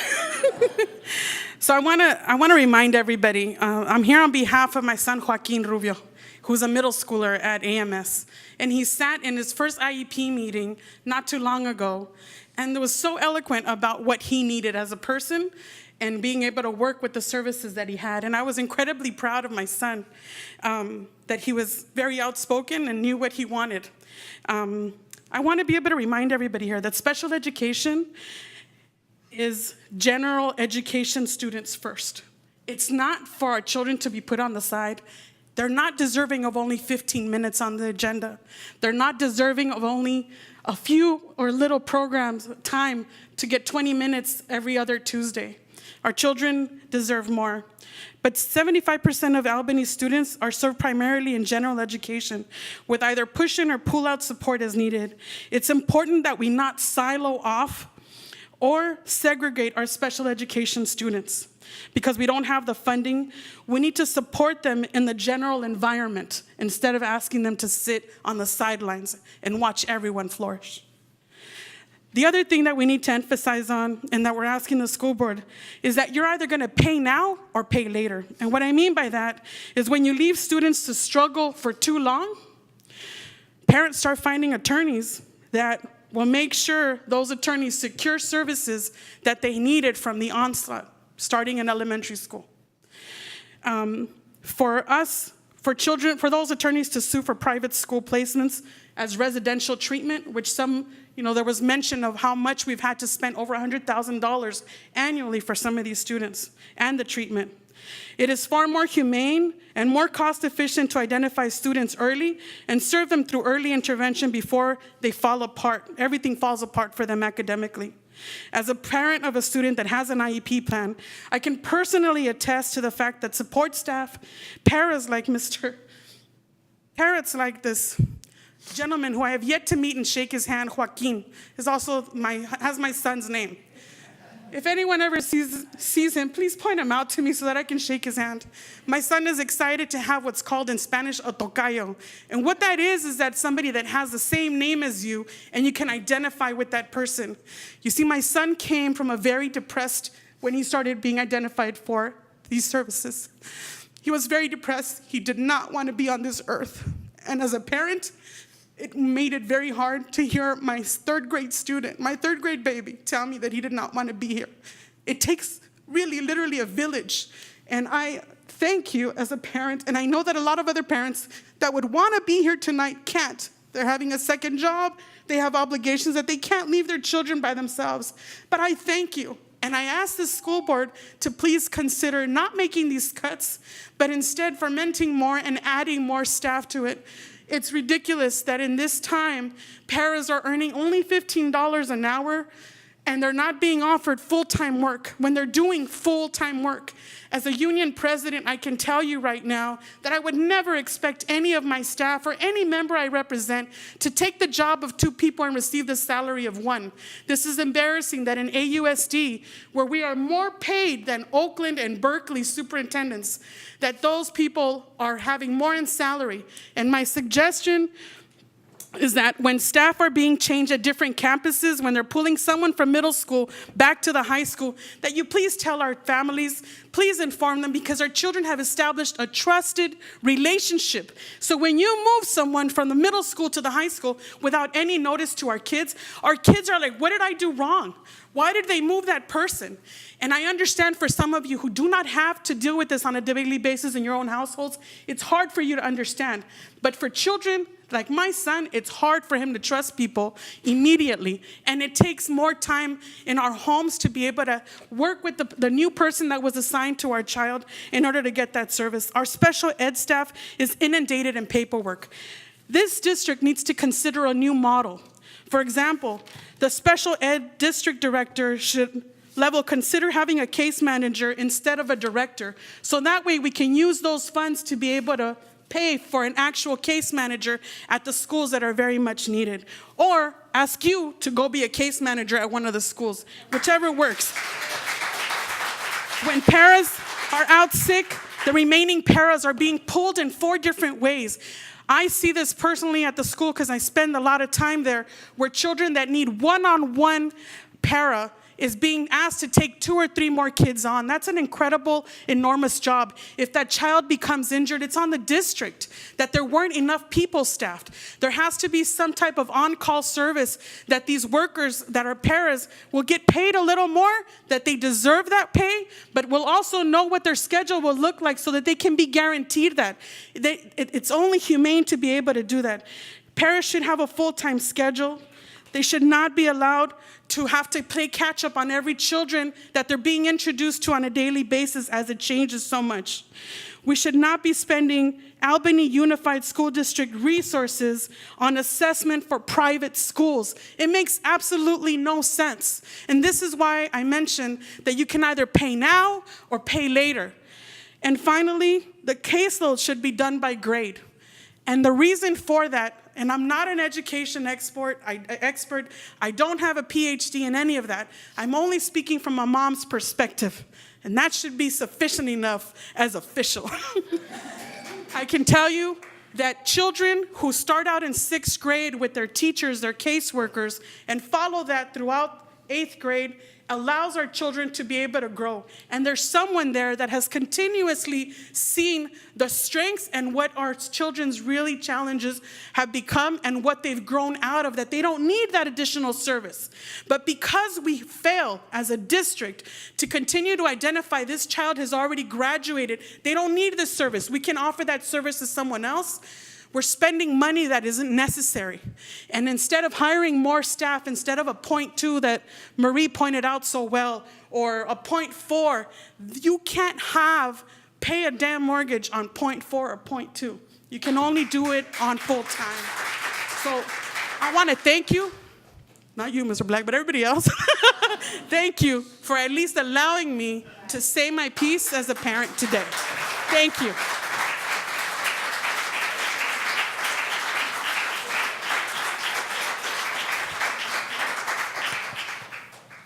California School Dashboard Local Indicators. Thank you, President Black. Trustees, I'm going to turn this over to Marie Williams, who is going to talk to us about the California dashboard. And this is the staff report actually is, I believe, required by the state of California. Thank you. Ms. Marie. Thank you. Good evening, Superintendent Williams, board members, community. The California School Dashboard is another component of the state's new assessment and accountability system. And when the slides come up in just a moment, I want to start with the first slide in the presentation that speaks to the 8 state priorities that are addressed through the local control and accountability plan. And the reason that I want to do that is that as more and more pieces of the assessment and accountability system become introduced, I think it's really important to remember that we are always going back to the 8 state priorities and that we're not introducing new items. So in some ways, we are taking indicators and metrics that have been known to us for some time now and merely looking at them in a different way. So I think that's kind of important because, we have had this paradigm shift from one number being used to represent the quality of a school, and that is the API score. And now there seem to be no end of metrics that we are using. And I think it's really important for us as schools and districts, and particularly for parents and the community, to understand how these pieces go together. So, is somebody in control of this? Okay, so if you can go to the second slide, please. So this is the slide I was referencing, which are the 8 state priorities. As you know from the LCAP then, out of those 8 state priorities, and you see 10 because 2 are for county offices only, out of these 8 state priorities come the 27 metrics that are to be accounted for in the LCAP. And if you go to the next slide, from those metrics and indicators, we get these 10 indicators, which are a combination of state indicators and local indicators. At the last board meeting, and for a couple board meetings, I've been referring to this slide. And this evening, we're going to focus our attention just briefly on the 4 local indicators on the right side. They come out of 4 priority areas from the 8 state priorities. That is having to do with basic conditions, implementation of academic standards, parent engagement, and school climate. And I just learned last week that starting next year, we'll be adding a 5th local indicator around course access. So this system continues to morph and change. Essentially, the local indicators are measured and reported by school districts because the state of California does not have sufficient data to be able to measure those indicators. And so by December the 1st of this year, districts are required to measure their progress on 4 indicators and to assign a rating of met, not met, and eventually there will be a rating of not met for 2 years, which will apply, but certainly that doesn't apply here because we're in the first year. So because we are establishing baseline data this year, in order to achieve the rating of met, we must measure our progress, we must report that progress at a regularly scheduled board meeting, as I am doing right now, and we must upload the information to the California dashboard. One of the questions that came from a board member was, is it possible that we could continue to rate ourselves as meeting standards if in fact our actual performance did not improve? And my suspicion is that in future years, we won't be able to claim that we have met the standard if in fact we haven't met the standard. And in fact, some of these indicators are measured in other places, and so I think it would be really difficult for a district, if it were to be so bold, as to, in one venue, report that it met the indicators when the evidence showed that it had not. So this year we are establishing the baseline. So if you go to the next slide. Oh, this one, perfect. So the 4 indicators that we are to measure locally are appropriately assigned teachers, access to instructional materials, safe, clean, and functional school facilities. And that will look familiar to you because that's essentially Williams compliance that we also measure through our school accountability report cards. So that's not a new measure. That's taking something we already measure and pulling it into this system. The second indicator is around the implementation of state academic standards. The third indicator is around parent engagement, and so there are 2 components to that. The first component is seeking input from parents, and then the second component is promoting parental participation in district programs, and so we're measuring both of those. And then the fourth indicator is the administration of a local climate survey, which we administer the California Healthy Kids Survey, and so we already do that process, and so again, we're just pulling that metric into this new system, not inventing new ways to measure new things. Next slide. So for the next 4 slides, basically what I have done is identify how the standard is established, and then at the bottom of the slide, you'll see AUSD has met the standard because we have measured our performance. We are reporting that performance here this evening, and we'll be uploading this information to the California dashboard. The second slide, having to do with implementation of state academic standards, could be measured in one of 2 ways, and so we did a hybrid this year. One way is to complete a self-reflection tool, which we shared with some teachers representing kind of lots of these different content areas. The other is to provide a narrative. You will see from these slides that we recognize that we are further along in the implementation of English language arts and mathematics than we are in the implementation of English language development, next generation science standards at the elementary level, and then also history and social science standards. And I think it's really important for us to know that when we talk about history, social new standards that were approved in April Fool's come early. We are referring to the new set of history social standards frameworks that were adopted in 2016 and not the old standards that were in place previously. I didn't want folks to look at that and say, hold on, we've been teaching to these standards for decades, how can we not be implementing? So we're referring to a new set of standards, a new framework that was implemented in 2016. The third. Hang on a second. Check and see if your mic is working now. Yes, it is. Okay. It's this. No pictures, so I'll just keep talking.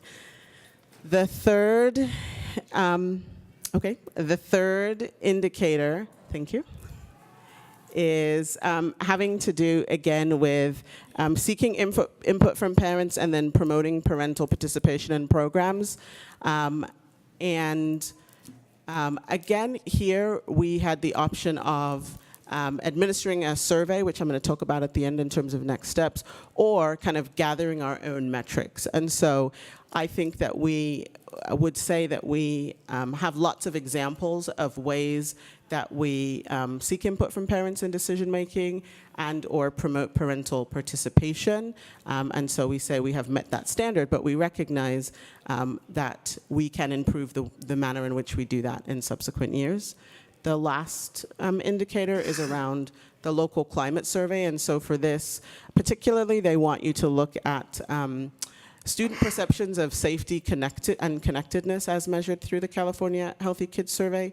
And so the next 3 slides we'll just go through, identify for each of the grades who were administered the survey, their perceptions around connectedness, feeling safe at school. So that's what those 3 slides show.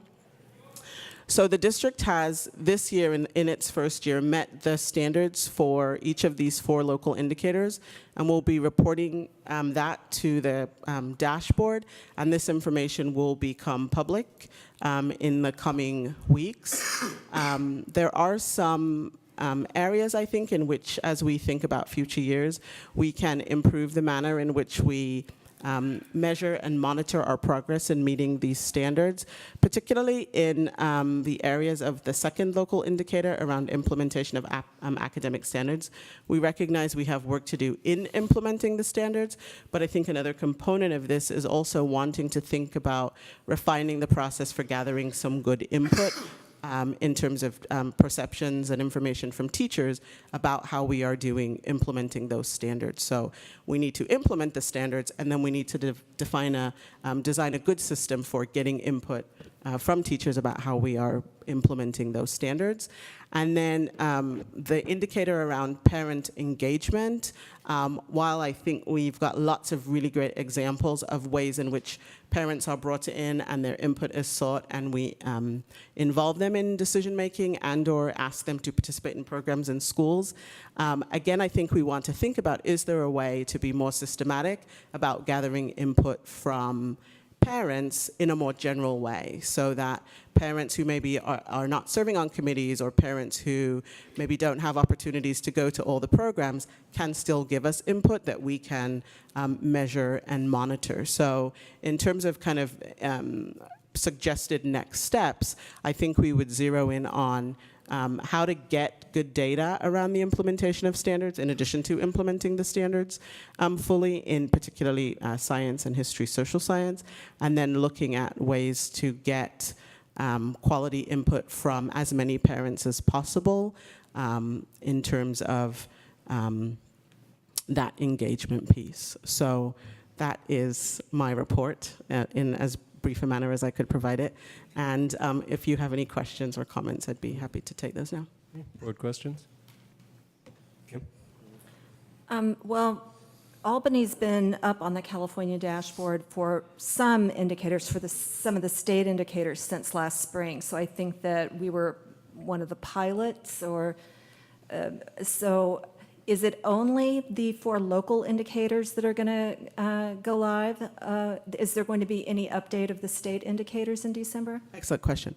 So last year was the first year that every district and school had dashboard information, and it was pulling from kind of lots of different data sets, and some of that data was really old. This year, the fall 2000 dashboard, which will go live in the next couple of weeks here, the first report was that it should have gone live this week. Now we are waiting potentially until next week. When that time comes and they push the button, all districts will get an updated dashboard that will say, so when you look at the dashboard, right now if you look in the top right-hand corner, it says Spring 2017 if you're looking live. So there'll be a button that you can click, and you can toggle between Spring 2017 and then Fall 2017, and Fall will be the updated fall will be the most updated data, and along with that most updated data for fall will be these the report on these 4 indicators. And so that's in the next couple of weeks. Great question. Thank you. Thank you. Others? Any public comment or questions?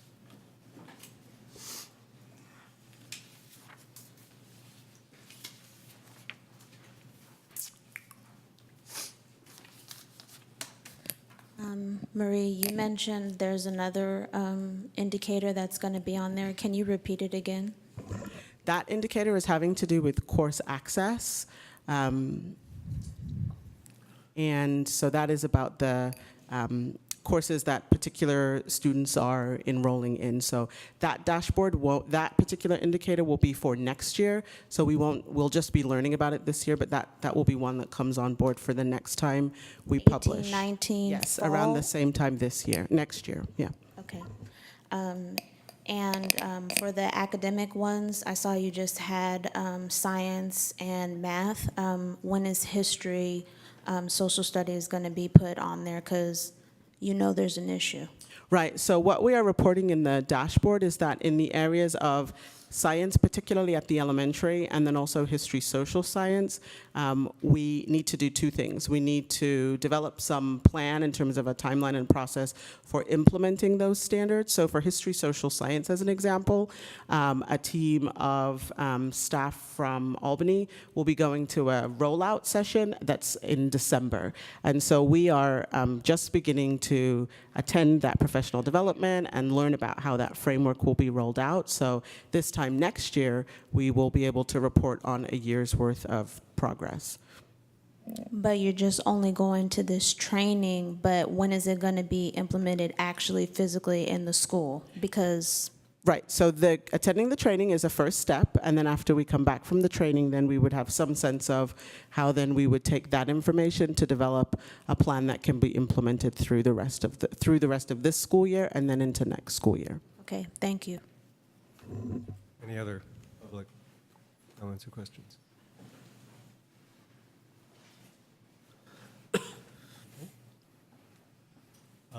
We moved the two agenda items following, so the next one is the secondary school start times. Thank you, President Black. For secondary school start times, I will. Okay, thank you.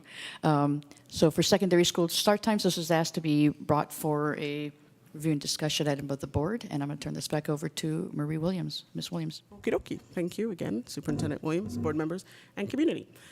So this item is a review and discussion item. So I have brought some information to share with the board and the community, and then the idea is that the majority of this time would be spent in board and community stakeholder discussion. So that we can receive direction in regards to any actions that the board would like us to take having to do with secondary school start times. So there's no PowerPoint for this. I compiled 4 pieces of information for this presentation.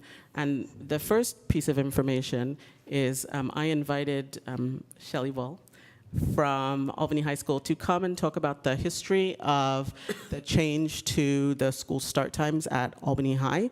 And so Shelley was going to give us just a 5-minute summary. Thank you. Try to be briefer than that. My name is Shelley Ball. I'm the mental health coordinator at the high school, and I've been here since 2005, February of 2005. And I've been on the wellness committee for most of that time as well. So I've been appointed the historian for tonight regarding bell start times at AHS. When I began in 2005, we started at 7:40, which almost seems like barbaric now. And, you know, I'd been noticing increased stress levels throughout my 30 years of working in schools. But in 2010, a movie that many of you may have seen at this point, The Race to Nowhere, came out. And it really changed, I think, or galvanized a dialogue that just hadn't been happening before about student stress. And it got a lot of people thinking in a new way about the unhealthy aspects of student stress. I mean, I was just thinking the other day about sports teams and about when I was in high school, and I don't know anyone who had ACL surgery or all the surgeries, right? I mean, this is just about sports, not even about mental health, although sports are great for mental health. But just, you know, the amount of stress we put on kids knowingly and unknowingly as we push them to strive for excellence is amazing. Anyway, the Race to Nowhere got us thinking about unhealthy levels of stress, including how our children have been robbed of sleep, playtime, and a love of learning by a culture of achievement that's become more and more extreme.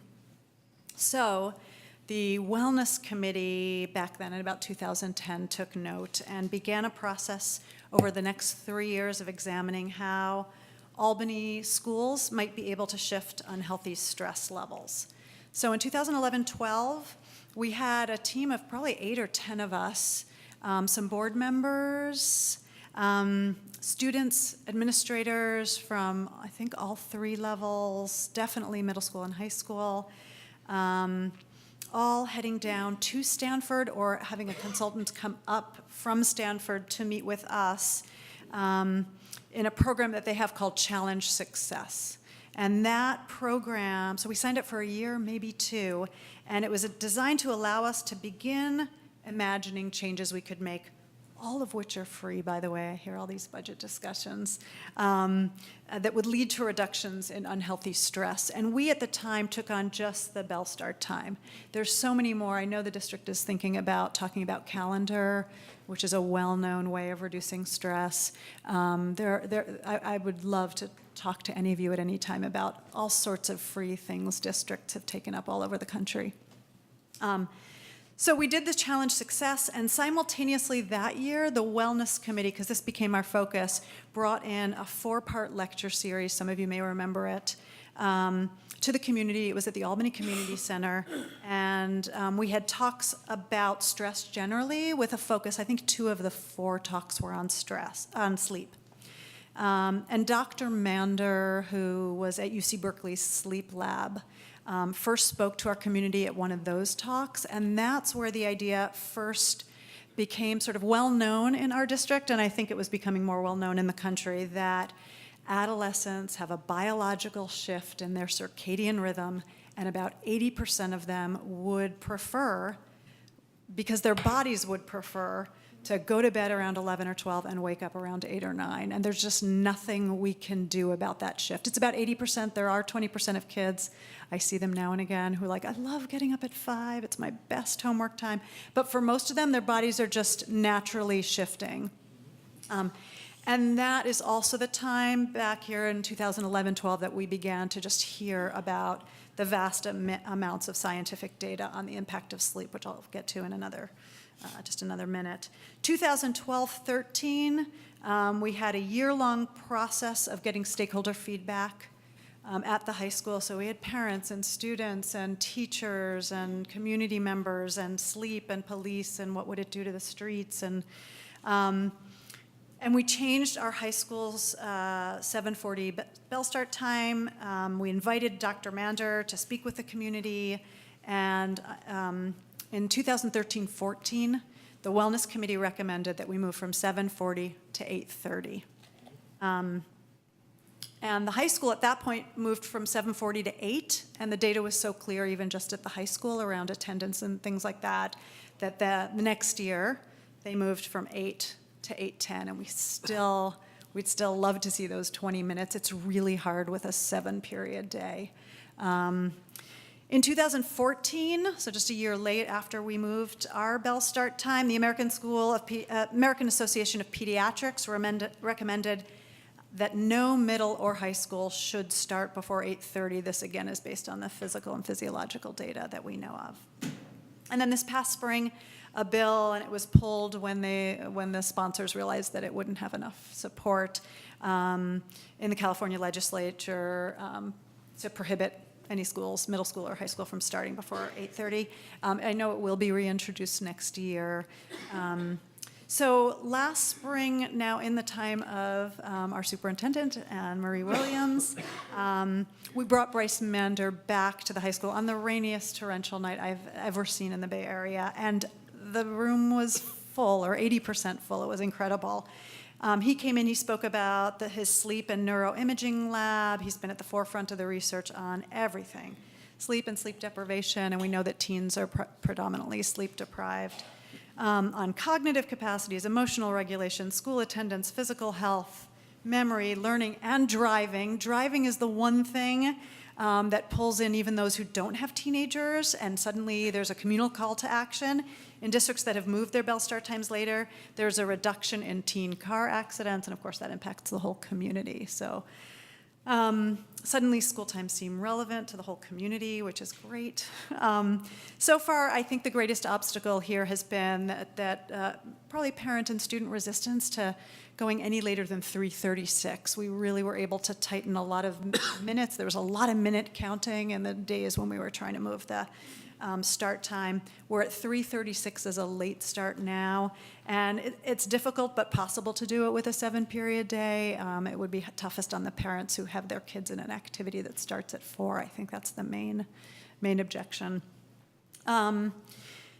The one remaining pretty much less controversial possibility that I could imagine right now is something that a lot of high schools are doing around the country also. They're giving their kids just one more sleep-in day, and as many more sleep-in days as you can get are great.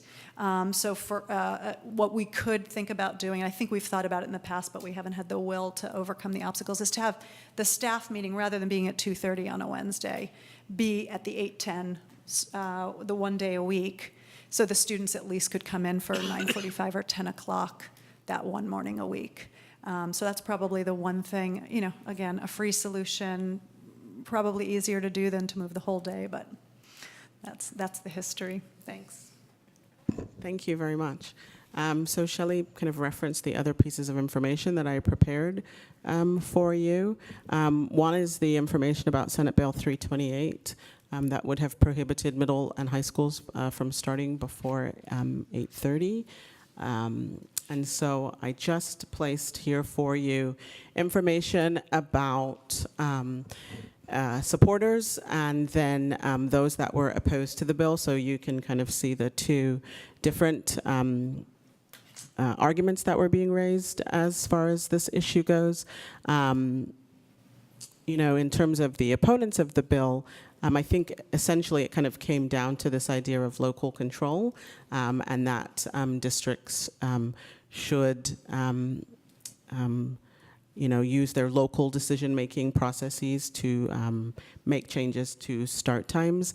And then Shelley also referenced kind of this idea around sports and after-school activities as an opposition to moving the start time later. And one anecdote that was shared with me that I said I would not forget to raise here, because it's not in the backup, is the idea that you know, students sometimes when they have sports in the afternoon have to leave class a little bit early, and with the shifting of the time later and later, the teacher was observing that there are times when students aren't in that class period at all because of the time that they have to leave to be released for sports. So I said I would mention that because I didn't write it in the backup, so I just wanted to add that in terms of just the information that's provided here about support and then opposition. And then I did a little study that Shelley also references here, and this has to do with school start times countywide. And so there were two districts that I couldn't find, and even when I called, I couldn't get information about when their high school started. But here's information about when school starts at the various schools within our county. You'll see that there is one school that starts at 7:45 in the morning, not to be named, and that there are many schools that have start times between 8 and 8:15, and we're right in there in the 8:10 start time. And that then these 4 schools have these kind of varied start times, where sometimes they start at 8, and then, you know, on one day or a couple days, they have a little later start. So I thought that was kind of interesting, just to kind of do a little survey of what's happening in the schools in our county. And then finally, just prepared for you to read at your leisure, just some resources, some that were provided by Board Member Trutain, and then others just as I was preparing the backup that just sent me places that I thought would be interesting resources to provide to you. So the remainder of the time is for board discussion and community input, and so that's all I have for you right now. Thank you. Just quickly, I assume that's the typo in the top line there, that it probably 9 a.m. Monday for Dublin, since you have Wednesday twice. Yes, probably. Yeah. Thank you. Good point. Kim. Hi. I wonder, Marie, if you can go to my slide.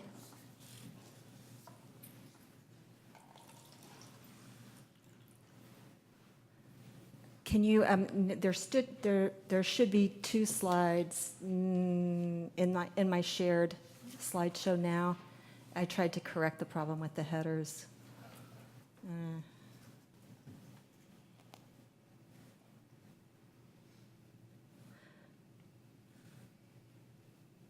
Well, while Ellen's working on that, I just wanted to add to what Shelley said, which was a great review of all that was done and all the community involvement that took place at the high school.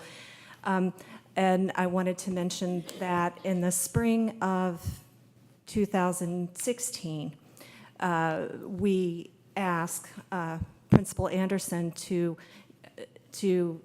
harvest data from the AHS attendance office for all of these years, for 2 years back at the 7:40 start time and during the changeover. And that data was then given to Dr. Aslam Ayduk, who did an analysis at her lab at Cal in the Department of Psychology. And that analysis of our own data here at the high school was then presented by Dr. Mander when he came to update the community last year at that torrential rain night. Oh yeah, there it is. So I wanted to give Dr. Ayduk, who's in the audience, a chance to comment. I know that there were charts generated and all that, but this, I think, is the simplest presentation of the data that I could provide. If you look at the bottom, that's the 2 years of the earlier start times, the 7:40, and you see in the yellow band. And you can note that because of our block schedule, it could be either period 1 or period 2, that's the first period of the morning. So the strongest example, I think, is for unexcused tardies for period 2. In the base year, 2011-12, there were 8,072 tardies for period 2. But at the last year that we got data for, 2015-16, that had dropped to just below 4,000. So we had cut in half the number of tardies in period 2. I think that's the most dramatic example on there. The absences are over in on the far right side. But it definitely did make a difference. And I think that if we could just find a way to gain that extra 20 minutes, I think we would see further improvement. And improvement, the improvement would show in terms of tardies and absences, but I think the improvement that I'm most concerned with is the improvement in learning that we would get and the improvement in mental health and reduced stress for our students. So it's the student outcome that is the goal here. I don't know, Dr. Ayduk, did you want to say, comment on the data? You're on. Go work.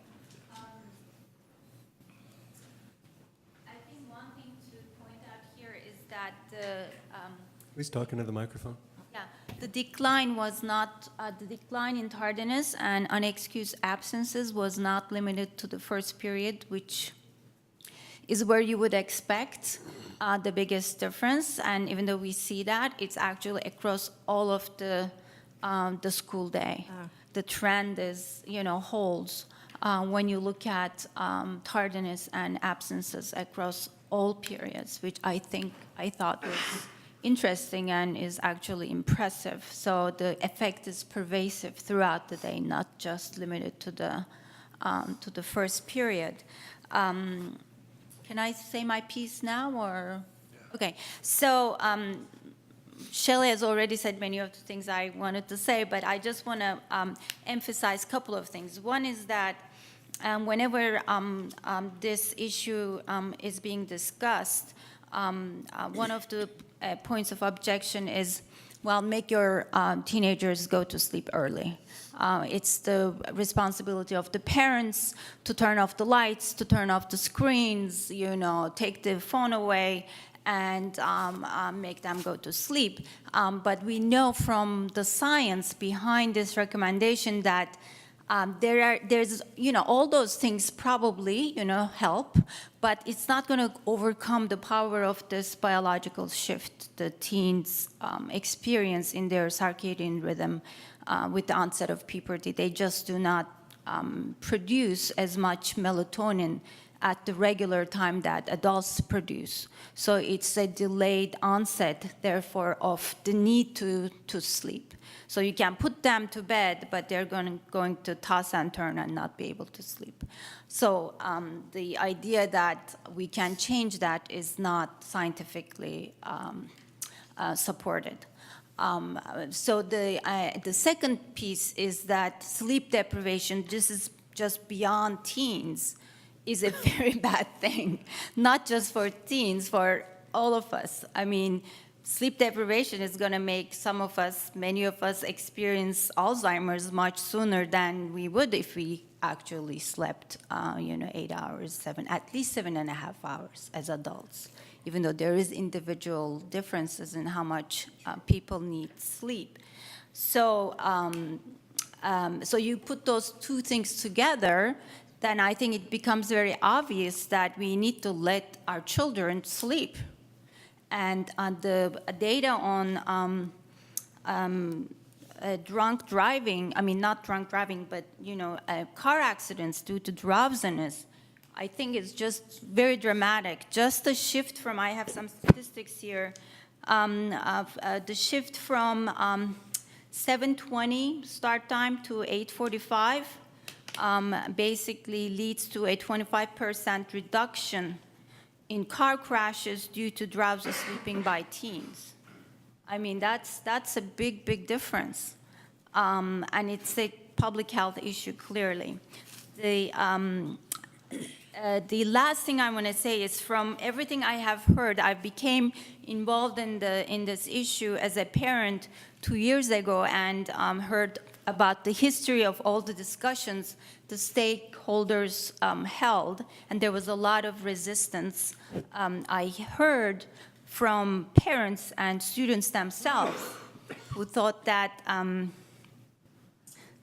the later start times meant the school day ended later, and that would prevent them from engaging in all the extracurricular activities that were necessary for them to get into Ivy League schools for college. So I think what is important here is that this is an issue that involves all of the schools in the district, not just high school students. And I think we need to involve the elementary school parents, middle school parents, and less so the high school parents, because the ones who are currently in the high school are likely to be the least impacted. They're probably going to graduate by the time we sort out all the logistics of this change. And the advantage of that, again, coming from the psychological literature, is that when we make decisions about long-term goals and that are temporarily distant from us. So I'm trying to make a good decision about the future of my child 5 years from now. I'm going to be bogged down much less by all these feasibility stuff, the logistics. Oh, how am I going to manage the sports time? Am I going to be able to drop them off and pick them up at the same time? I'm really going to focus on the long-term desirability of the decision that I'm making.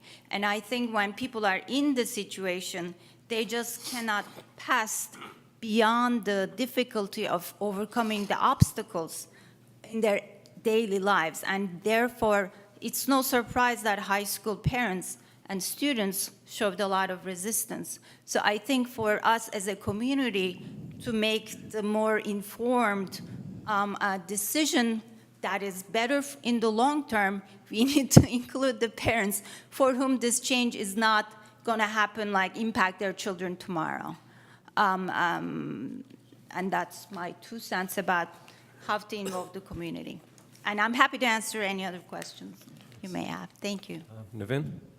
Oh, sure. I just wanted to say that I advocate for both these ideas, both for starting the overall school days later on and also having a late start Monday. I know that, at least for me personally and a lot of other students that I've talked to, in terms of a late start Monday, a Monday's how you start your week, that's how, and if you start it on a really good note, you have enough time to sleep, you've had a long weekend, you finished all your homework, and you just sleep in for a little bit and just start the school day fresh. I know that could change the attitudes of a lot of students. Now, in respect to starting the school day a little later on, I definitely advocate for that as well, just because, while it might maybe 20 minutes, that 20 minutes makes the biggest difference. I know for me personally, I struggle with having breakfast a lot because I would, wake up not that late, like 7:30ish, and I wouldn't have time to get breakfast. I'd have to get changed, I'd have to get my school stuff together, and then I have to go to school. And It went for a long time where I wasn't able to eat breakfast because I had to go to school and be on time. And so I definitely would advocate for that. And in terms of drowsy driving, I've been lucky enough to where I can, usually most days I'm awake, but say there's a day where I've done homework, really late at night and I have to wake up the next morning. I wake up 7:40, 7:45-ish, and I jump in my car and I drive. It's really hard to pay attention. You're awake and you see everything, but maybe it's the person crossing the street to the left of you and you see them right when they're starting to step on the crosswalk. And fortunately enough for me, I've been able to catch myself and make sure that, this doesn't happen on an often occurrence, but I don't want to wait for the day that, one kid is, rushing to school because he has 5 minutes late or it's 8:05 and, something happens because a middle schooler was crossing the crosswalk. And so I definitely would advocate for these changes both in the interest of public safety as well as teenage health. Thanks. Yeah, I want to thank all the speakers for sharing this information with us. I've been doing a little bit of research on it myself, and I was just curious if we have done a survey for the students, parents, and staff to find out how they feel. Sorry, you need to talk into the microphone because this is recorded. I think a survey without any kind of informational or educational, foundation right now may give you the wrong indication. If you ask parents without presenting them the science behind it, I think if I didn't know, I'd be like, what? You want me to go to work late? Or, how is my child going to deal with the sports? So all those feasibility logistic issues will loom very large if you don't pit them against the science about the benefits. So I think a survey makes sense only in the context of having educated the community. So my question, there's been no survey there. Right.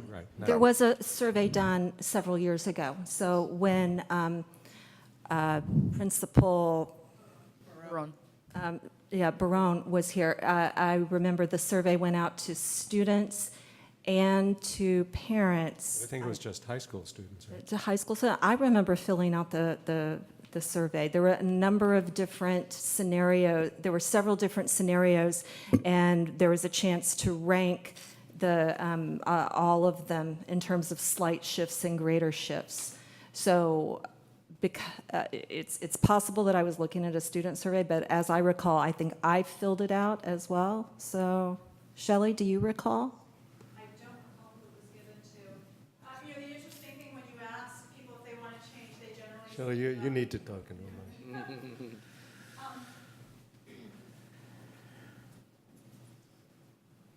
Even then, I think we had students and staff primarily saying no. Personally, they didn't want it. And I'm a Berkeley High parent. They start at 8:30, and I would have a dozen kids around my table all saying, I can't even imagine getting to school that early. And I would have the Albany school kids saying, I can't even imagine getting out any later. I just think change is hard. And so this would be a particular area. It might be interesting to survey specifically families who were there for the before and the after, but I don't know how much information we would get from just a general survey.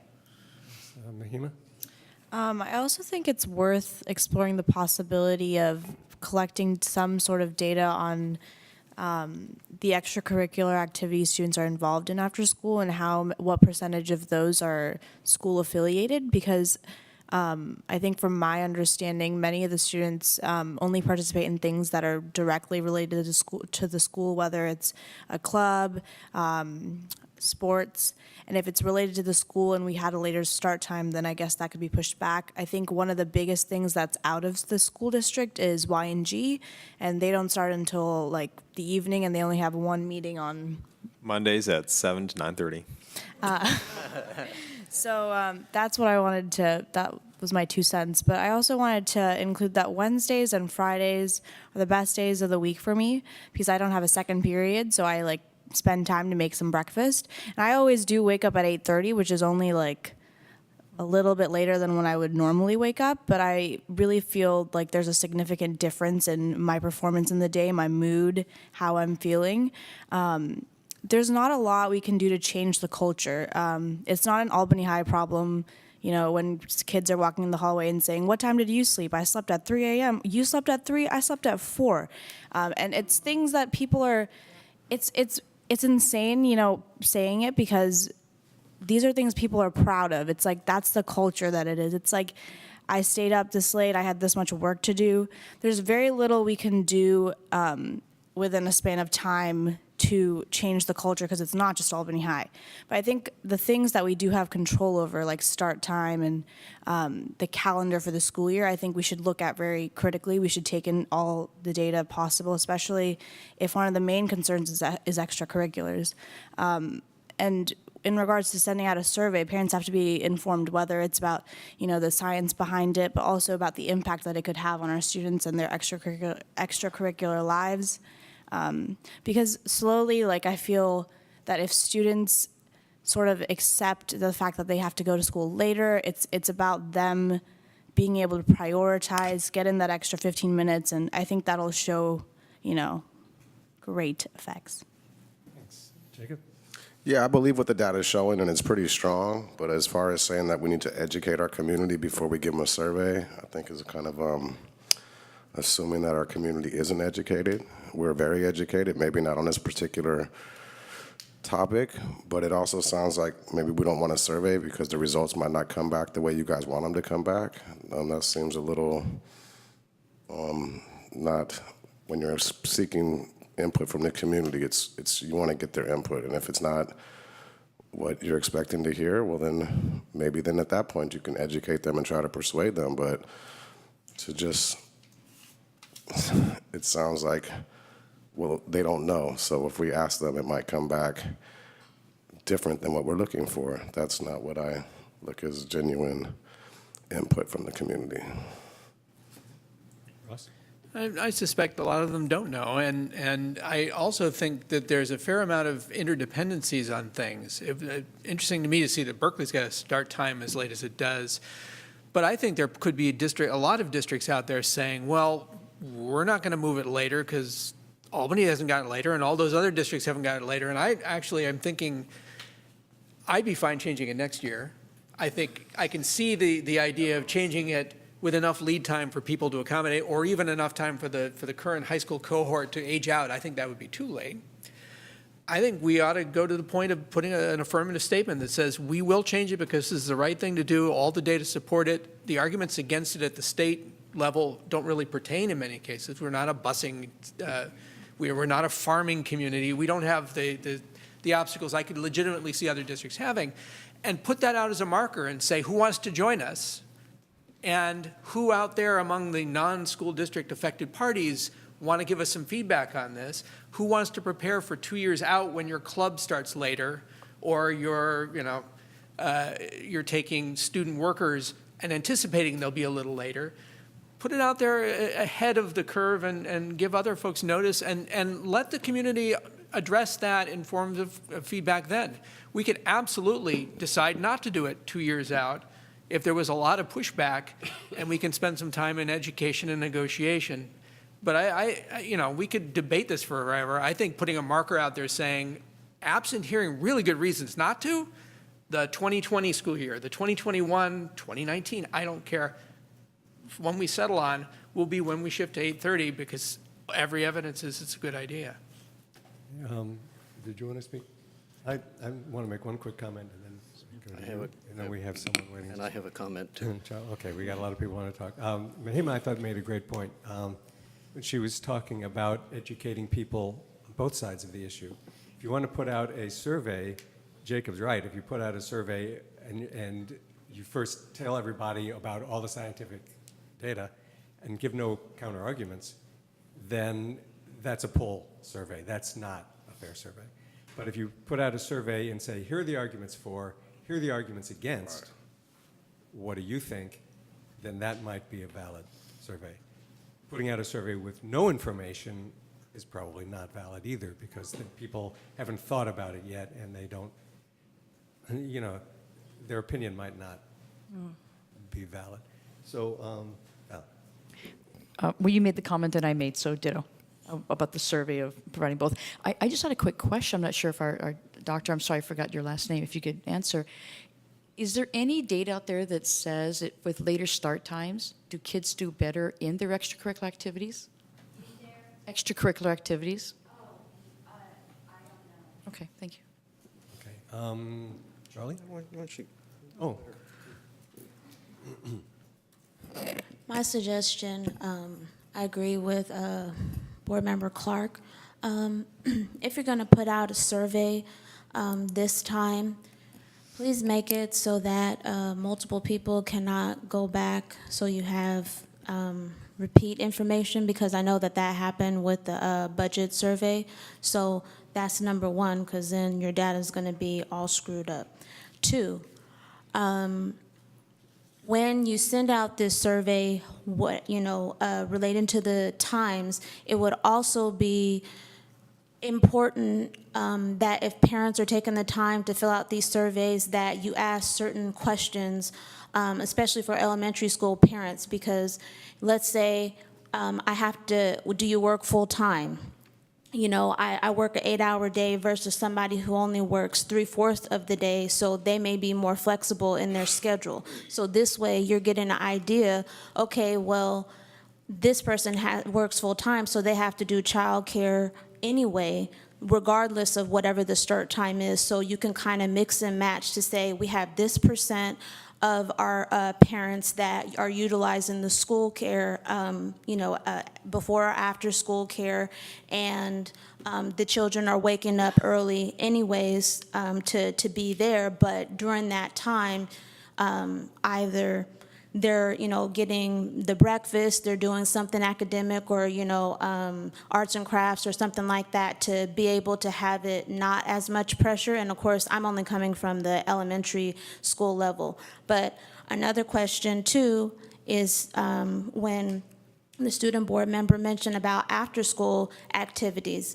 Well, there are some clubs for elementary, and I would assume middle school as well, but then there's other stuff that parents pay for that don't necessarily, children aren't involved in the school sports system. They just go to the rec center and they take a dance class, but it's still part of their routine daily. So maybe they do have some place to get. So asking a question, what other activities are you doing and where does that fit in your schedule? Because people have to go home, you have to do some type of bedtime routine, and then there's the whole eating factor, so things like that. So you can get a bigger picture of, well, why is the day so packed? And it's not so much maybe in high school, but for a parent of elementary school, there might be a lot of hours that they're spending in a day trying to make their schedule work. So then you can kind of get a feeling of, okay, well, when they vote yes or no, because based on how my schedule is going, this is why this would or would not work for me. So it doesn't seem, granted, whatever information they get or don't get, it's based on just their life, no matter what they've read, why it doesn't work for them at that particular time when they're getting the survey. So it'll be more of a real present feeling of based on actual information at that time. So that's my suggestion if you do the survey piece. Great suggestion, thank you. Okay, before we do anything else, we need to vote to extend the meeting. So how long? We have about 30 minutes scheduled after this. How long do you want to? I'll make a motion to extend it till 10. Okay, do we have a second? Second. All right, all in favor? Aye. Aye. Okay, Kim? This is a good discussion, and I'm glad that we're taking the time to do this. I think it's the school board's duty to set a goal that's in the best interest of students and learning. So I know that if we do move in this direction, there's a lot of practicalities, there's going to be resistance, but to me, I think that it's one of our sort of like high-level responsibilities to simply set the goal. We set different goals for learning about, how many kids we want to have graduate. We set these different goals. in different areas, and I think this is one of them. The debate around later morning start times, it reminds me a little bit about like the debate about, helmet laws for bicycles. It's like nobody wants to do it, but everybody knows that it's in the best interest of kids. And so I think in my opinion, I think we need to set a goal that this is something that we would like to achieve, and then direct staff to go back to their site and their different stakeholder groups and see if they can find a way. I'm not saying that we just like mandate, say it's going to happen now. Just say, this is our goal. We'd like to get here. Can you figure out a plan to make this happen? I also would want to just bring up that our current facilities plan includes this idea that in a few years from now, that our 8th graders would move over to the expanded high school. And at that point, we would have 8th through 12th at the high school. That seems to me like that would be a very good time to try out an 8:30 start time. And the very last thing I'll mention is that we're more than halfway there. We started at 7:40 and now we're at 8:10. All we're looking for is just another few minutes. Charlie? Yeah, so I heard a couple, 3 ideas that I thought were particularly interesting tonight, and if the rest of the board also finds them interesting, I'd really love to ask the district staff and high school staff to investigate these a little bit more and bring us a little bit more. One of them had to do with the Wednesday dismissal time. Block B ends at 2:42, so we've got 2 days a week where the ending time is actually 2:42. And so it seems there's certainly potential on those 2 days, the Block B days, to start later and end later, and it doesn't have to be any later than we normally end. So I'd really like to hear something from staff about what the possibilities might be around changing that Block B schedule to be something that could start later and end more like the same time as the Monday schedule or the Block A schedule. So that is one. The other idea that I thought was particularly interesting had to do with Monday. I think our experience, when my children were in school, was that it really was hard to get up and get going on Monday, harder than the other days. And so what if your later start days were early in the week, and then you kind of ramped up to getting more into the rhythm of the school day.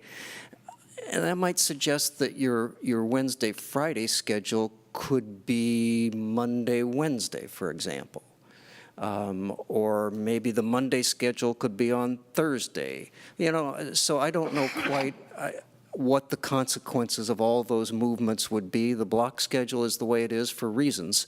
But I'd like to hear from staff, high school staff as well as district staff, is there some way to shift the days, the Block A, Block B, Monday schedule around a little bit more so that it would accommodate later start times early in the week? And is there some way that the Wednesday, Friday schedule could be shifted to allow for that later start time? Those would be my suggestions for something that could be looked into. If anybody else is interested, I'd be interested to hear. Interesting ideas. Just a quick question. Are you thinking only about the high school, or is there any consideration for thinking about the middle school? I'm seeing that in my almost 13-year-olds. They're staying up later and later, and getting to school at 8 o'clock in the morning is really hard. In fact, in 6th grade, they both thought very hard about not doing a musical instrument just so they could sleep. And so they were making the choice.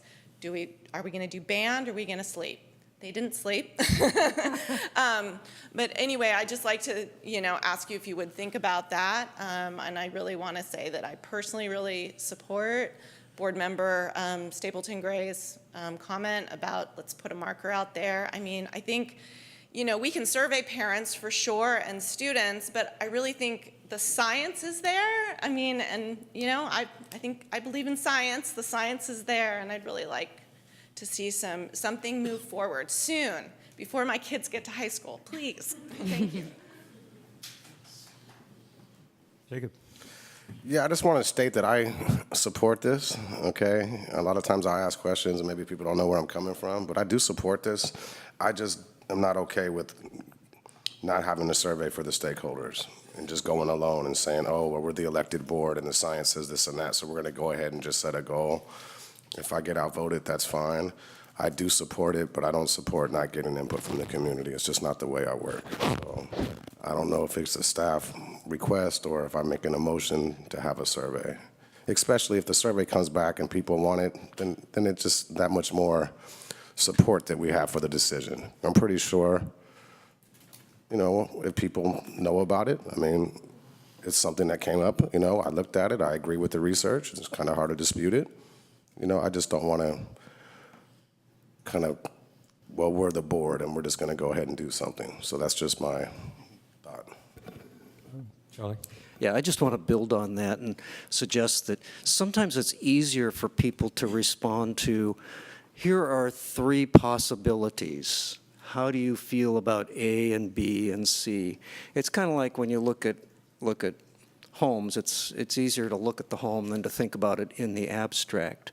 And so I'm going to put in another little plug, just pushing my own idea a little bit here, see if we could get some options, some different ideas for schedules from staff. And then that could be the survey. That could be, here are 3 ideas, the current, option B, option C, and just get feedback from people that way. I could point out that Ross's idea is not in conflict with that idea, because what Ross said was, let's put a marker out there and then see how people feel about it. And then if they push back, we don't have to do it. So you could put the marker out there, as Charlie says, as one of your options. Say, we're planning to change the schedule. Here are the 3 ways we could do it. And here are the reasons why, and here are the arguments why not.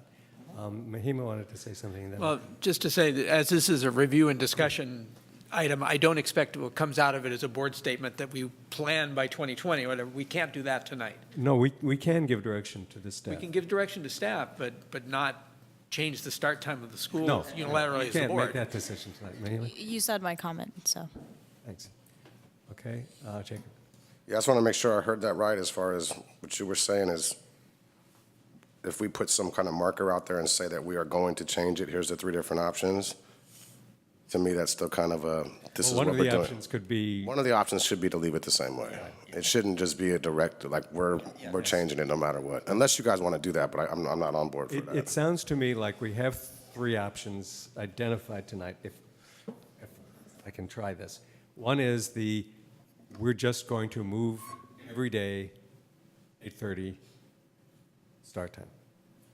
Second option is whatever staff determines is practicable from Charlie's idea, which is, moving some things around so we get 2 or 3 late mornings without disrupting the current schedule in any real way. And the third option is stick with what we have. Kim.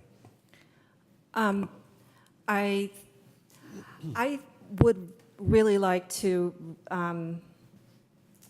consider the stakeholders at the site, even though it's been said that many of the high school students may not be here when the changes are made. I would like for the site to have time to sort of mull the goal over and develop the different options, whether there's 2 or 3 or 4, I don't care, but I would like to see the site be responsible for generating the plans that the site thinks is best. And then that becomes the survey.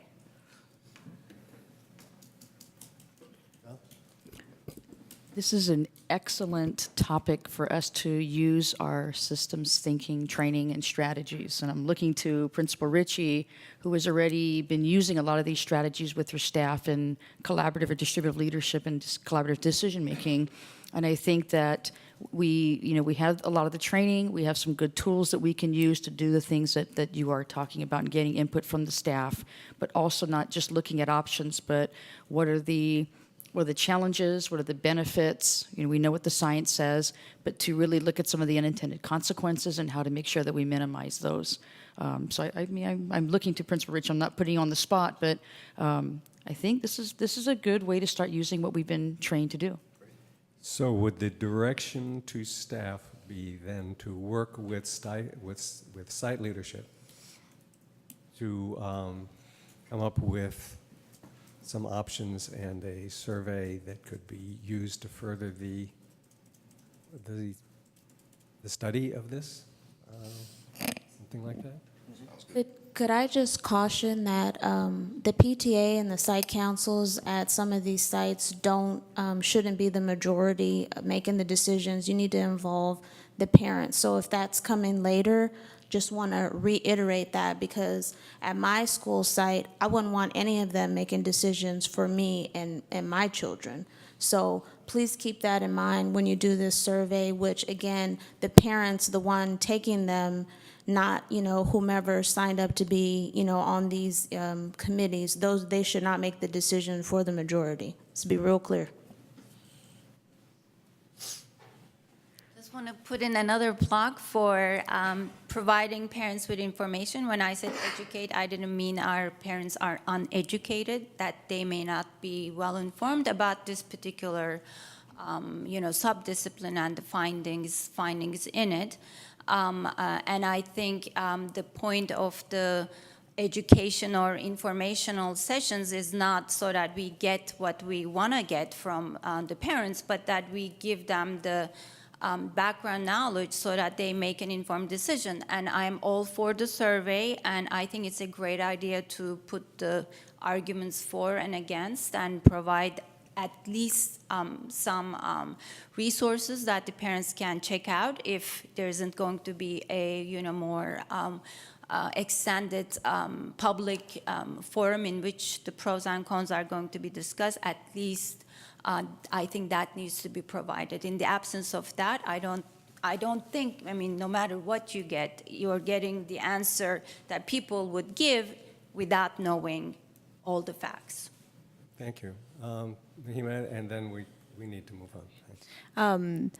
This conversation reminded me a lot of about the discussion that, at least at the high school, we had about the graduation gown situation. And when you say graduation gown color, it doesn't sound like a big deal, but it's actually really controversial. And I just wanted to put in a plug for Ms. Ritchie's vision, timeline, action steps sort of procedure. And I think that would be really handy in this sort of situation. Great, thanks. Does staff have direction? Do you know what? Yes, we have direction, and if we need clarity, we will go back and watch this section of the board meeting. Well, I'd like to make sure that if it's site, it's high school and middle school. I do agree that adolescents start earlier than 9th grade.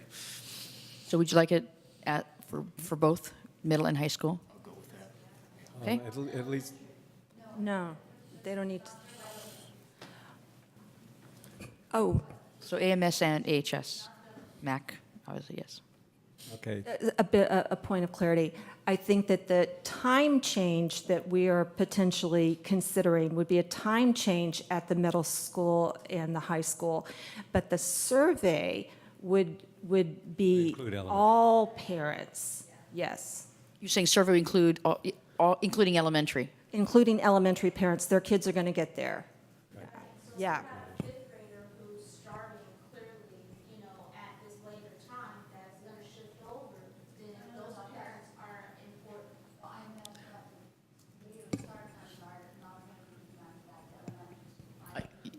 I think we have, You got it? Okay. I Well, think it's clear. Got it? I'd also suggest that if you, Val, could communicate to other districts in our general area, the board is really taking this to heart and is thinking very seriously about it. We may persuade a lot of other districts that are also sitting on the fence to say, well, maybe we should. And the more there's a concerted effort to sort of normalize in a later time, the more you're likely to influence all those other parties out there that are sitting on the fence. I can actually share that at the Superintendent's Council, so all 18 districts hear about it. Thank you. All right. This brings us to the Board of Education annual reorganization discussion.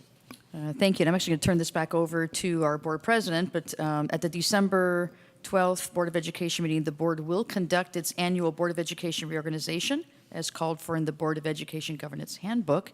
And so this is a review and discussion item, and I turn it over to our board president. Okay, so the only purpose of this is to give people the opportunity, and they don't have to if they don't want to, express whether they're willing or interested in serving as president or vice president for the coming year.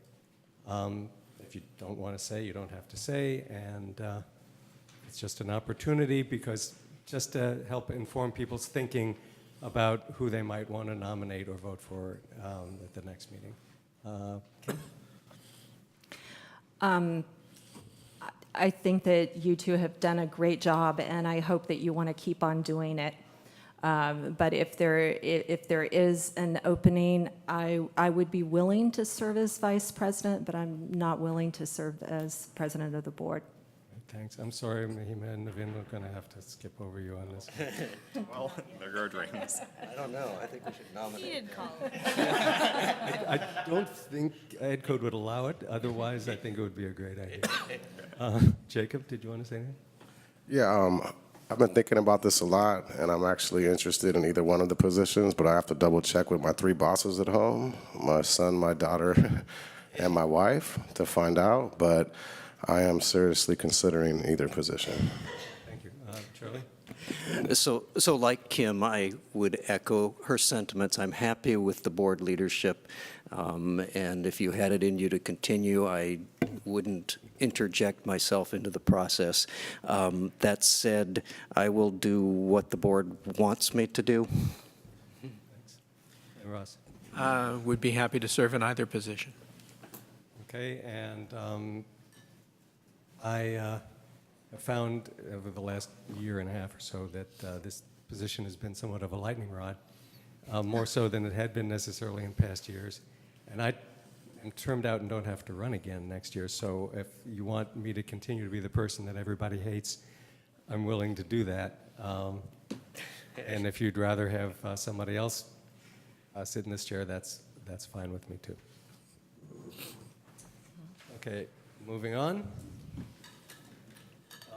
Budget priorities process update.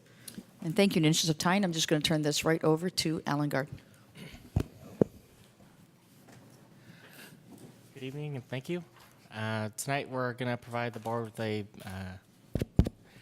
update on the budget priorities process. This has been the current process. Main thing to point out is we are currently in this time frame right now. And at the end of the presentation, you'll see what the recommendations are, is to essentially stay in this time frame a little longer. The reason for that is through the survey responses, it was clear that any staff reductions or expenditure reductions should be phased in over time, essentially trying to do the minimum amount required because the state funding is so volatile. There's clear need for more budget information, and I'll get to that in a future slide. There's also interest for not just looking at ways to reduce costs, but ways to increase funding options. And if there are any staff reductions, that it should be as far away from the classroom as possible. And this is a statewide issue, so advocate to the state to fix the problem. So what have we done since 2014 when the state essentially changed the system?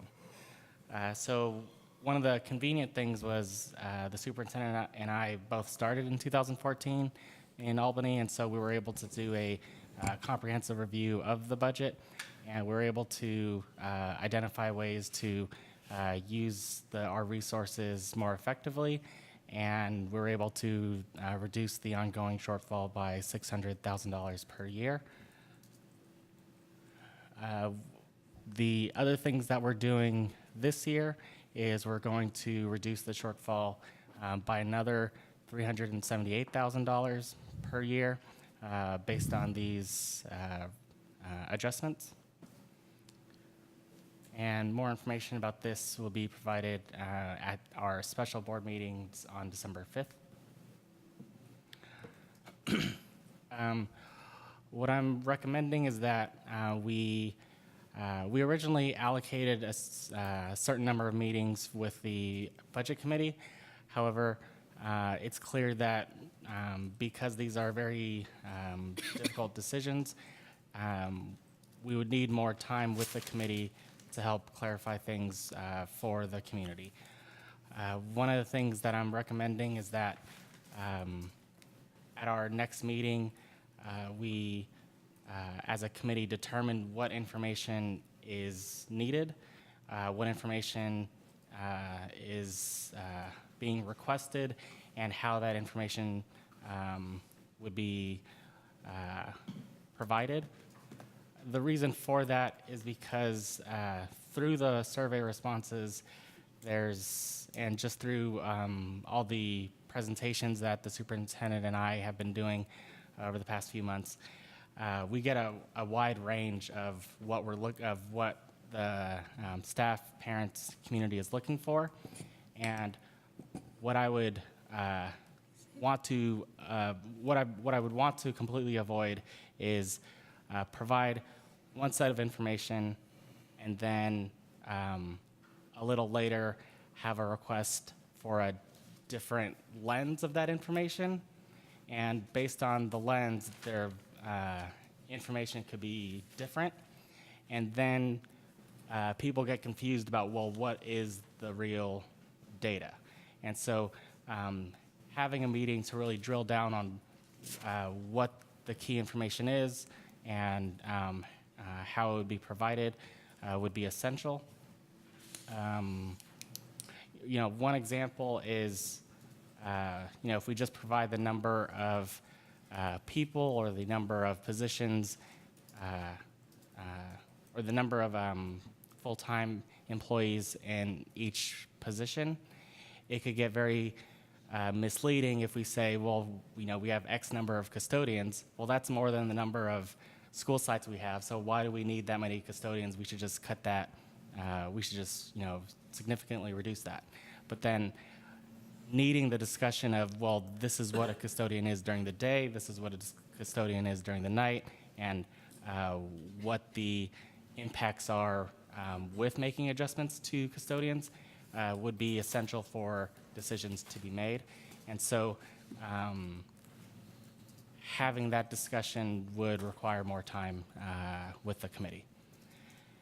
And so next steps is to essentially delay step 5 of the previous slide, which is the original plan was to develop specific scenarios and have the community rank those scenarios this month.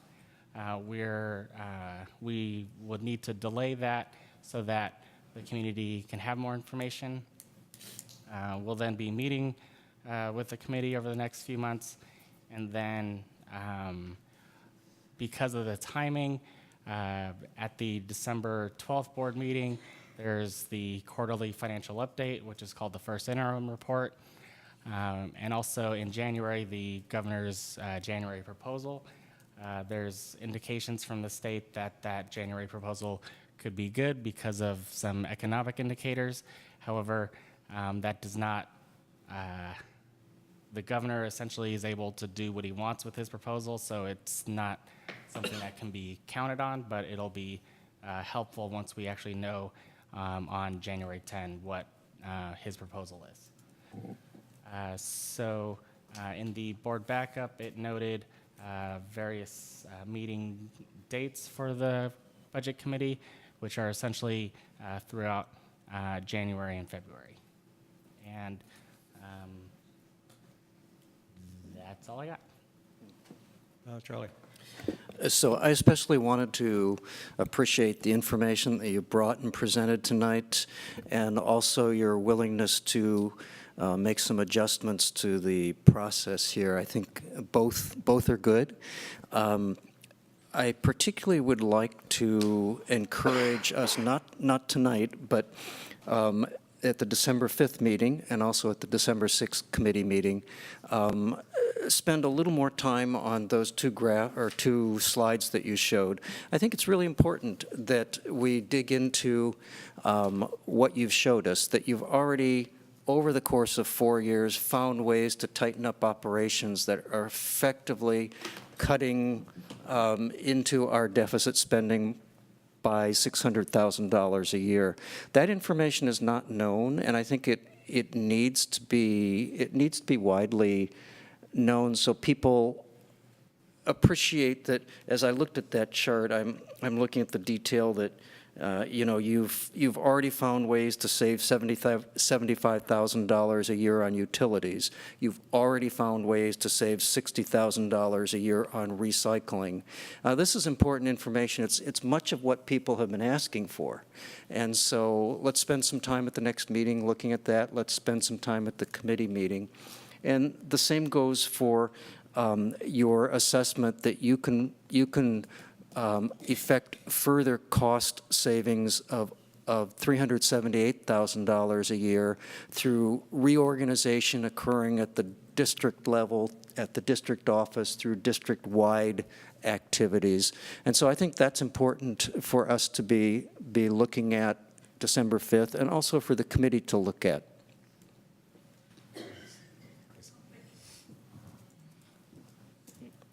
So my concern about this and the way that it's being presented is back in August or September when Alan showed us the letter that the county had sent us, that there was a deadline by December 1st. And that was kind of an eminent letter that needed to be responded to the county in order for us to be able to say, yes, we will be cutting $3 million, or no, we'll be cutting only $1 million, in order to be able to spend down. This doesn't really reflect, as I would probably say, show me the receipts and show me exactly where the money is at, right? That's something that all the school board members, but parents and families in Albany want to know.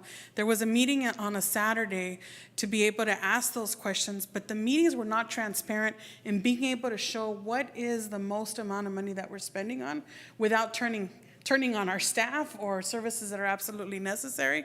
I understand you guys are not replacing some of these jobs, but there has to be a commitment that when times get a little better, there will be. We also have not had a real discussion as a community to address what's already here, the money that is there, and how that can either be used to be able to cover some of these shortcomings, or to be able to address how we can plan towards the future. But right now, Alan, I've spoken to Danielle Eichner. There's been other parents that I also know have been having these meetings with you. And every meeting they've sat in with you, all of that information is missing. So they kind of feel like they've been led that they're going to be a part of this huge conversation, but really the information has not been transparent enough. And I think that's a huge failure for the district to say, let's call for a committee meeting and we'll keep you guys busy, but we're not going to show anybody any other receipts. And that's the problem we're having as families right now, to try and accept that there needs to be cuts. I want you to show me that besides these 5 bullet points, what else is being done at the district-wide level of where the savings are at.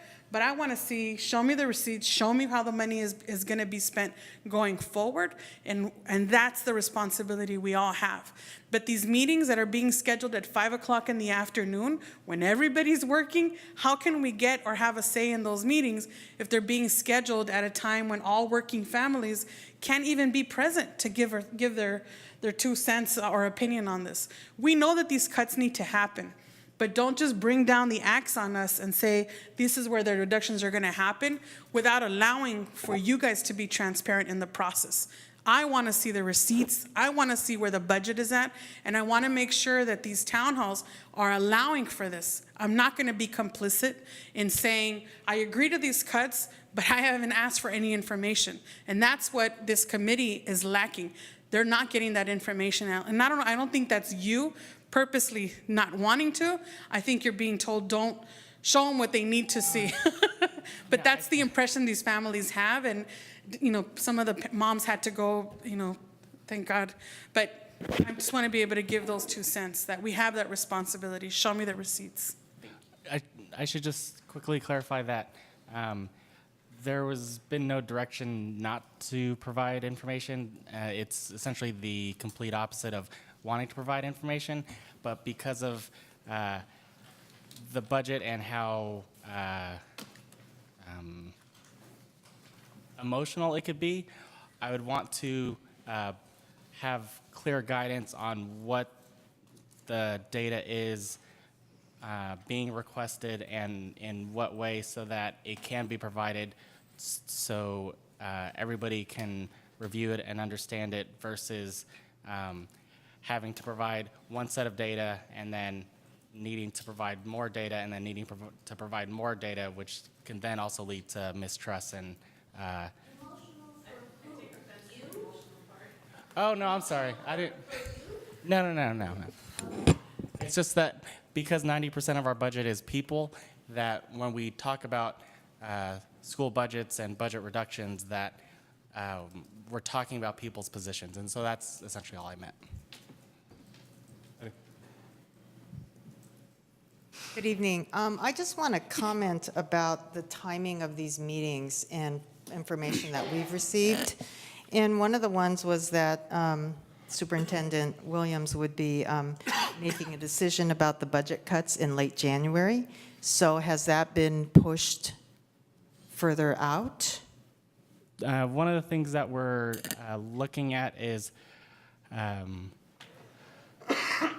so we received a letter from the Alameda County Office of Education that says that, you know, our budget shows that we're not going to have the state minimum 3% reserve by the third year out that's required.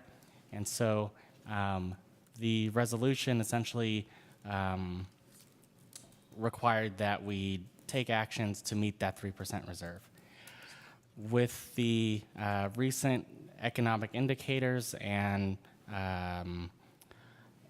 information coming out about the state, in addition to some of these reductions, there could be a way where we can phase in the reductions,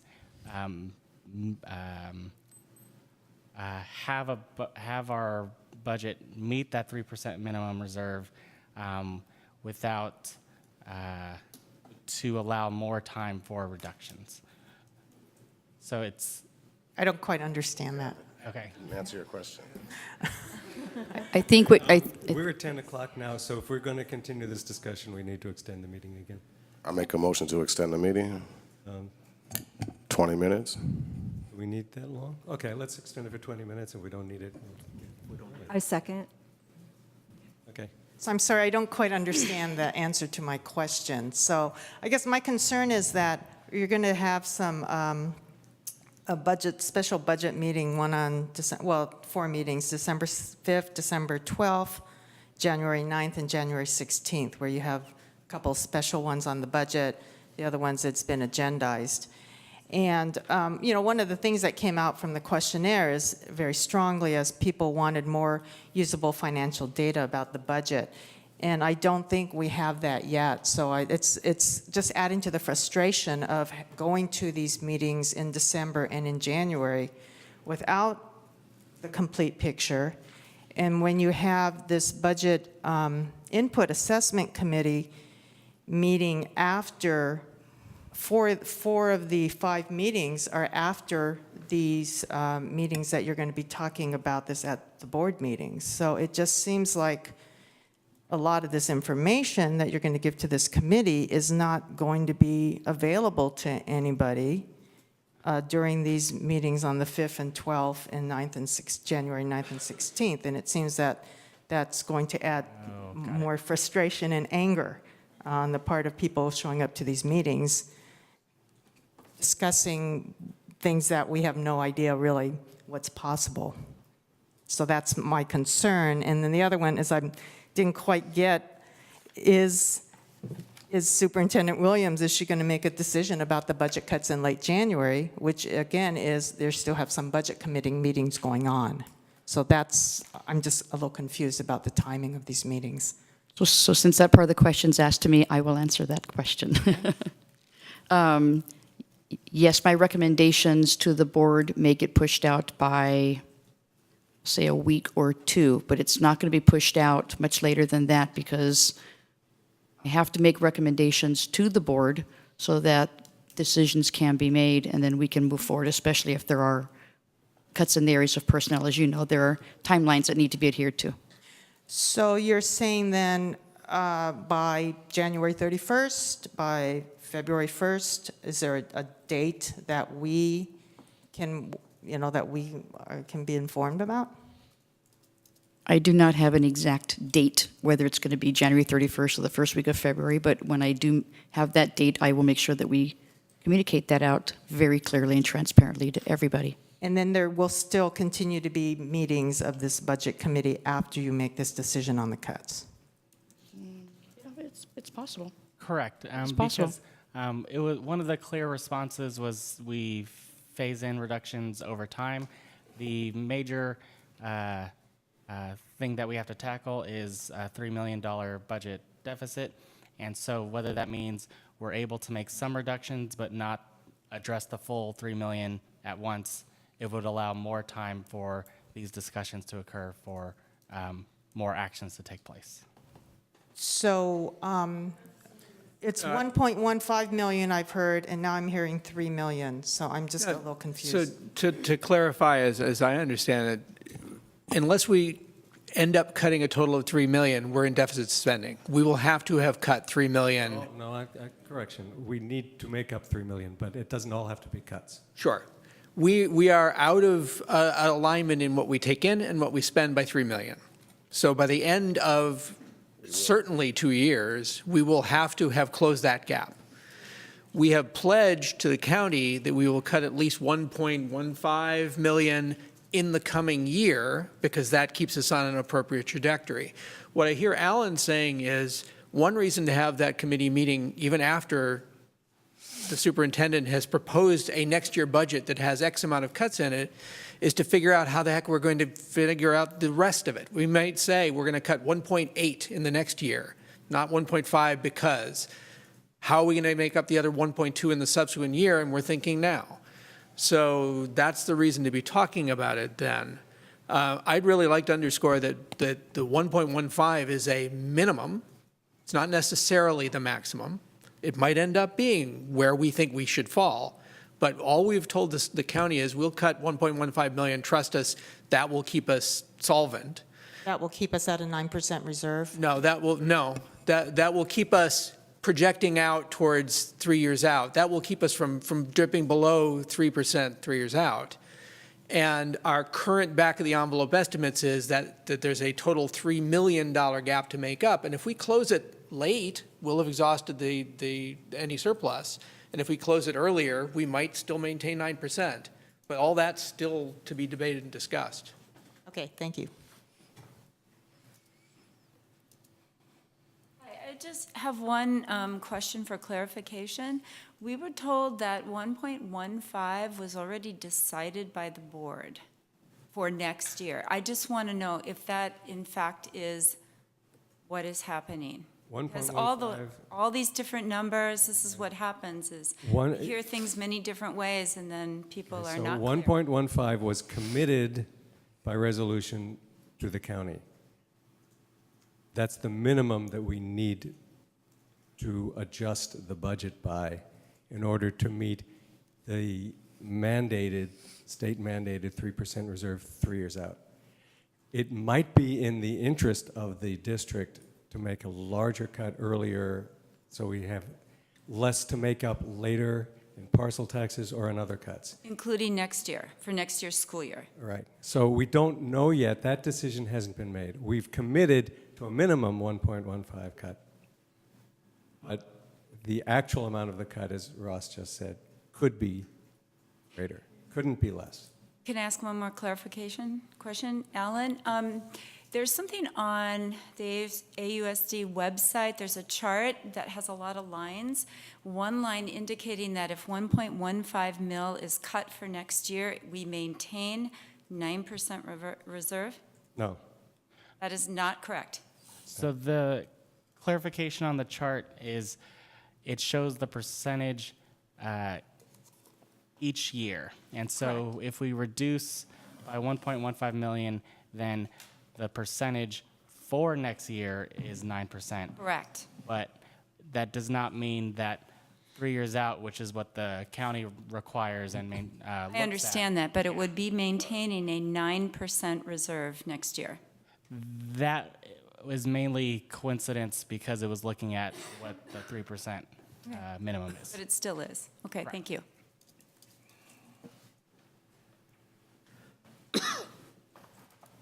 When you guys passed that resolution, it was going to be based on the input from the community first and all the families and students that were going to be affected. But now you guys are saying that there's a commitment for 1.15, and that was not what the intent of the resolution was. The intent of the resolution was to send that letter to the county and saying, we are going to get our ducks in a row. We are going to be having this information disseminated, something that you guys have failed to do. And that's the frustration we're having right now because, you know, look at this late in what we're doing and still having this conversation. It's been several months since this conversation started. And the part that's frustrating to me is we have yet to see a version of the budget of where we can all see where the numbers, what their numbers reflect. And if it's about tightening our belts, then everybody should do it across the board. We have Marie who's doing the job of 2 people right now and accepted that, and I respect that. But at the same time, this is not gonna cut it. And there was the relevant and fundamental part of the last 3 meetings have been to make sure that there was enough community education and input. And that's not something we're getting. How can our superintendent and our school board members say, this is the plan we're gonna go ahead with? Then why bother having these silly town hall meetings if the value of our opinion or how the budget should be spent is not gonna be taken into consideration except to say, we'll keep you in suspense and then in January we'll tell you how everyone will be cut. That's a problem I have because you're affecting people's livelihoods. And when that happens, you're also affecting our children. So that's the problem I'm seeing right now. There was, in theory, a 1.15, but that was not a locked-in definitive number. That's the conversation that was going to continue until the end of the year so that a letter could be written because Alan kept reflecting on the darn letter that was, written for all of us so that we can highlight we're going to do something to get the county off of our backs. But it was not locked in. And I want to be very clear about that. And I'm going to have to go back and look at the damn YouTube video. But it said it was not committed on that number. So please don't disregard our opinion and waste our time in calling for town halls when they're going to be done at times that we can't even be there. Please don't do that. Jacob? Yeah, thank you, Olga, for speaking again. And I just wanted to kind of reflect on what happened that night, too. I really opposed us going through with it that night. I was the one who pointed out that it wasn't required from the county. It just got pushed through anyway. And we're asking for the input kind of after the whole thing is happening. And as far as earlier, with Alan saying that he's not quite sure what the people are asking for and he doesn't want to give them the information and then have to go back and do it again. Going back months, I went to the Cornell PTA, I went to the town hall, we've been getting emails, people have been coming to the board meeting, they've been very clear about what they've been asking for. And to sit up here in front of everybody and try to act like you're not sure about what people are asking for as the time keeps ticking and ticking and ticking and we get closer to where we're finally gonna have to just drop these decisions on everybody, is not okay. And as far as what Olga was saying earlier, I'm getting the same impression that info is being withheld as a board member and a parent. And that's what I'm seeing. I was at the committee last time and people straight up asked for certain information and you were denying the information. And then now to come back and say, I'm going to spread it out over 5 different meetings. Olga had mentioned they're at 5 o'clock. The people who signed up, we signed up for 3 meetings. The first one was already canceled. Now all of a sudden it looks good on paper, right? Oh, we're going to have 5 meetings. And then somebody asked Val if we're making decisions at the end of January, now we're going to have 2 meetings in February, and it's supposed to be over cuts later on. The whole process has not been clear, and I've been asking for stuff too, and with the straight look to try to act like you don't know what the community's been asking for. I mean, maybe I can help you. People have been asking for where we can make these cuts. The unrestricted and the restricted funds, not a hard thing to do. So to sit here and say you're not quite sure about what people are asking, well, everybody else is pretty sure about what they've been asking for. Charlie? So I'd like to offer a different perspective. First, I think that December 12th will be when we see the first interim budget. Is that right? That's ample opportunity for people to really dig into it and spend some time on it. I think we just need to make sure we schedule enough time on the agenda that we can really go through it and highlight some of the key points. I think what we probably need to see there is what the multi-year projections are going to look like, because that does change from the adopted budget. So that'll give us a little better handle on where we stand and whether we're doing a little better or a little worse than we thought we were. I think that the community requests have actually been fairly clear, and we are hearing for a little more information, and we will have that in the first interim budget. We've also been hearing about what can we do to look at administrative costs, what can we do to look at operational costs, and you are in fact providing that here to us. We just need to spend more time with it than we have tonight. We need to spend time on December 5th and December 6th. What's important to know is that you have actually been working on the utilities costs. You've been working on these components of the budget that people are asking about, and you've been doing that for 4 years. And so I think spending a little more time just explaining that trajectory, what's been done already, that will help people. And then this is a proposal, and I think this is a good proposal in that what you're doing is you're leading. You're showing that you have some ideas for helping us get to that 1.15 million that starts with what we've heard from the community, staying as far from the classroom as possible. So this is something that needs to be talked about and thought about both December 5th and December 6th. If we can do this, that's a pretty good start, you know. And so I think spending some more time on those, what's been done, what you think can be done, and then we will have the full budget picture December 12th. To me, that gives us ample opportunity to really dig into what the possibilities are. Charlie. Hi, so I would just really emphasize at this point, I do appreciate Alan taking the acknowledgement that when you're talking about people's positions that, you know, it is a hard thing. But I think that somebody knowing sooner than later if their job is going to be effective is the way that you will want to go with anything in life. That's one. 2, you're getting paid a lot of money over there, and just as you guys do those matrices for your end of the year evaluation performance, you need to be on this. Just be predictable, show some matrix up there with something, and if it's your draft, first draft, whatever, you just go back and refine that, you know? I mean, something, because all this talk, again, no action, let me tell you, word out there in the streets, this whole push for these parcel taxes and having these class sizes go up, you ain't gonna have any kids in anybody's classes if you do those types of things, because you got other people raising funds to save teachers, which is absolutely ridiculous. But they're willing to do whatever it takes, so somebody needs to get on their freaking job and make something happen.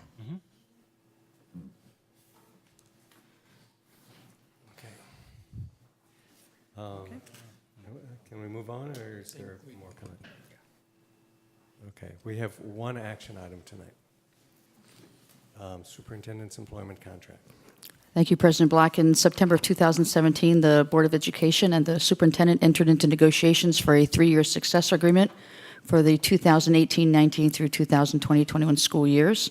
And the enclosed contract is attached and was vetted, and I will turn it over to the board I president. believe the contract that's enclosed in the agenda slightly. It is slightly modified there. It is back on the website. Back of the room. Is in the back of the room, yes. There was one half of a sentence that was added on page 4. So I have a script I need to read. It's a script written by a lawyer. This item is the board's discussion and possible approval of a contract of employment with Superintendent Val Williams. The proposed contract contains the following material terms. The superintendent's current contract with the district expires on June 30th, 2018. The renewed superintendent's contract term for the board's discussion and possible approval is from July 1st, 2018 to June 30th, 2021. The annual base salary is $225,160.80 for the 2017-2018 school year, beginning on July 1st, 2018, and each July 1st for the term of the renewed superintendent contract. If the superintendent receives a satisfactory evaluation, the superintendent shall receive a 3% increase to her then current base salary. Superintendent is entitled to participate in the district's medical, dental, and vision benefits offered to district's management employees at her sole expense. The superintendent shall be entitled to the same retirement health benefits available to other certificated administrators and under the same eligibility criteria specified in Board Policy 4354.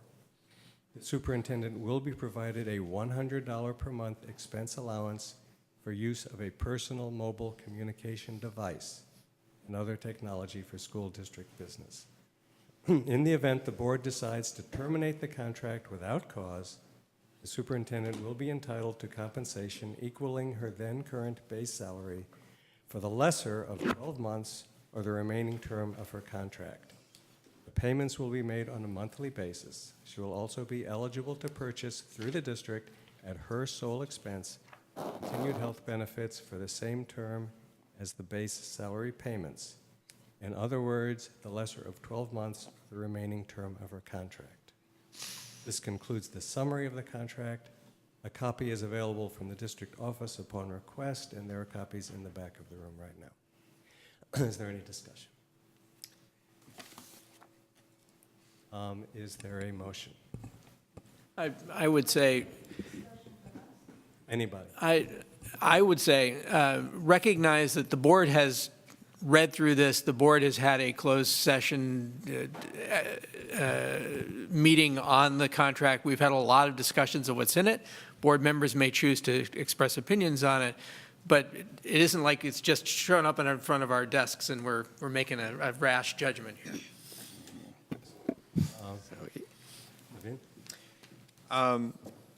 Just looking at the base salary for Ms. Williams and just the base salary for other superintendents in our area, and with the upcoming budget cuts, I would like to, if we could, maybe, I don't know, agendize this or maybe have a further discussion about this before we sign or agree onto anything tonight. Charlie?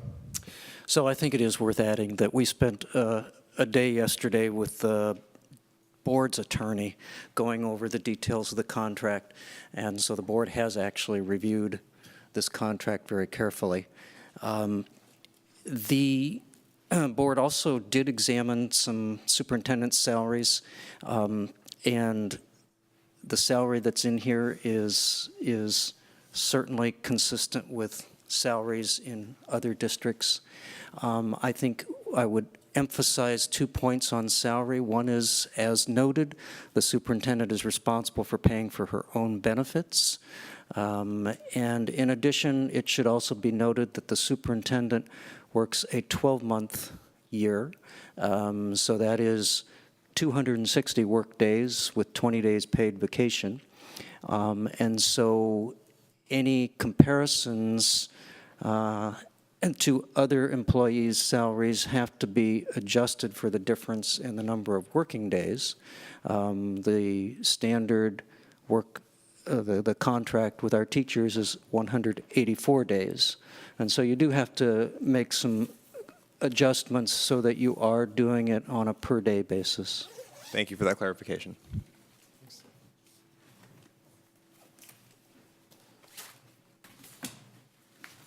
So I want to be able to say, Val, thank you for the work that you do. And I hope that you don't take any of these statements personal in any way whatsoever. But we just talked about we just had a conversation about the budget. And how can we consciously say that in a school district like San Francisco, they're making $190,000. The superintendent there is making $190,000. When you look at Oakland, we're talking about the salary of $181,527 a year. And that includes health insurance. Now, I'm not saying, she should not get this raise. You absolutely would deserve it if we weren't in the predicament that we're in about this budget. My concern is, and this is again, I'm going to talk about the budget, is that these salary increases, earlier this month, we sat here and we saw principals giving salary back to the district so that they can qualify for health insurance and get that plan. And I just find it really offensive that is that money now taking from Peter to give to Paul in order to be able to give this salary increase. I'm concerned that on the one hand, Mr. Black, you keep talking about your legacy and keeping the this revenue so that we can have enough money. Can you have the same devotion and commitment to make sure that we have enough money between now and June to be able to have money in the bank for all of our employees? Now, I want to be able to put into the record that there's several salaries over other districts that are comparable to Albany, Orinda, Walnut Creek, that have the same similarities in smaller communities, but that I'm tired of having to pay all these additional taxes built in part of my mortgage, and we're funding school care and all these other additional programs, and yet now you're telling me I have to cut and take it, $3 million, 3% cut, and at the same time, you're looking at a teacher or a family member like myself and saying, we still want to be able to compensate this incredible amount of money to someone. Now, I'm all for evaluations, but let's do it in a way that the entire community first knows what this budget is going to look like before we start giving somebody an increase. And again, I would look at San Francisco and how much that superintendent is being compensated. Look at Oakland, look at San Pablo, look at Richmond, and what those superintendents are being paid. I would like to be able to get these salary increases in the record, and that's absolutely important. I support anyone getting a raise, everyone, and anyone deserves a raise. But it's hard for me to say, let's do this, while at the same time you're telling everybody, let's cut. And that's a tough and very sour pill to swallow in this community right now, given what we're facing as a district. So I would just ask every one of the school board members to not vote on this today and to hold off until we know what this budget is really going to look like. Because our community will question, was this your due diligence? Did you actually look at the numbers? And consider the fact that some of those salaries, we could have saved a lot of money on the attorney's fees that we had to pay on all of these lawsuits that happened in the last year. That's something that I would definitely want to see a number on to be able to know how better we can spend our money. Thank you. Okay, just for the record, according to Alameda County, the Oakland superintendent gets $280,000 a year. And the San Francisco. October 30th, 2017, and I have here what the salary is, $181,527. I can give you for the whole state, from San Diego all the way to Sacramento. I can email it to you if you'd like. But I have a researcher, and they give us numbers, and I'm just sharing them with you. All right, well, the San Francisco Examiner is telling me that the San Francisco Unified superintendent was making $310,000. So I don't know what to believe. You can believe what you like, but it's hard for me to accept a salary increase of this nature when you're also telling me accept cuts. Kim? Transparent California, which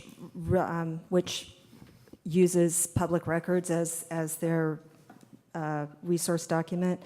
For superintendent, for San Francisco, lists Deputy Superintendent Lay at $297,000, Superintendent Carranza at $295,000. They also have another Deputy Superintendent Guerrera at $271,000, and a host of other high administrators that are all above $200,000. Thanks, Charlie. So I just want to clarify that we are not talking about a salary increase. We have a base salary, and the contract allows for a 3% per year if there's a satisfactory evaluation. Now, this is not so different from other employees who annually receive an increase in the step and column system. The superintendent does not have step and column. In addition, the superintendent is paying for her own benefits, and the cost of benefits is going up well more than 3% per year. So I just want to say that I do not see this as a salary increase, and in my judgment, there will actually be a decline in real compensation over the 3-year period. Thanks. Jacob? Yeah, I just wanted to say a few things. It was stated at the beginning that we had a meeting about this and we thoroughly went over the contract. That was only because I requested it. Okay, when I first saw the agenda come out last Tuesday, I was really surprised to see that the agenda item for the contract was the very last on the whole list, and it only had 5 minutes allotted to it. So yes, we did have a meeting about it yesterday. It should have already been set up. I had to request that. So to come up here and act like, oh, we thoroughly did this and that, and we followed the right steps, it's because I basically made us. And as far as trying to say that comparing salaries for Albany with Oakland and San Francisco, is Albany the same size as Oakland and San Francisco? I mean, that's kind of a sarcastic question, but those are two huge cities. So to try to compare Albany to San Francisco and Oakland, even if they are getting paid more, it's not a very good comparison.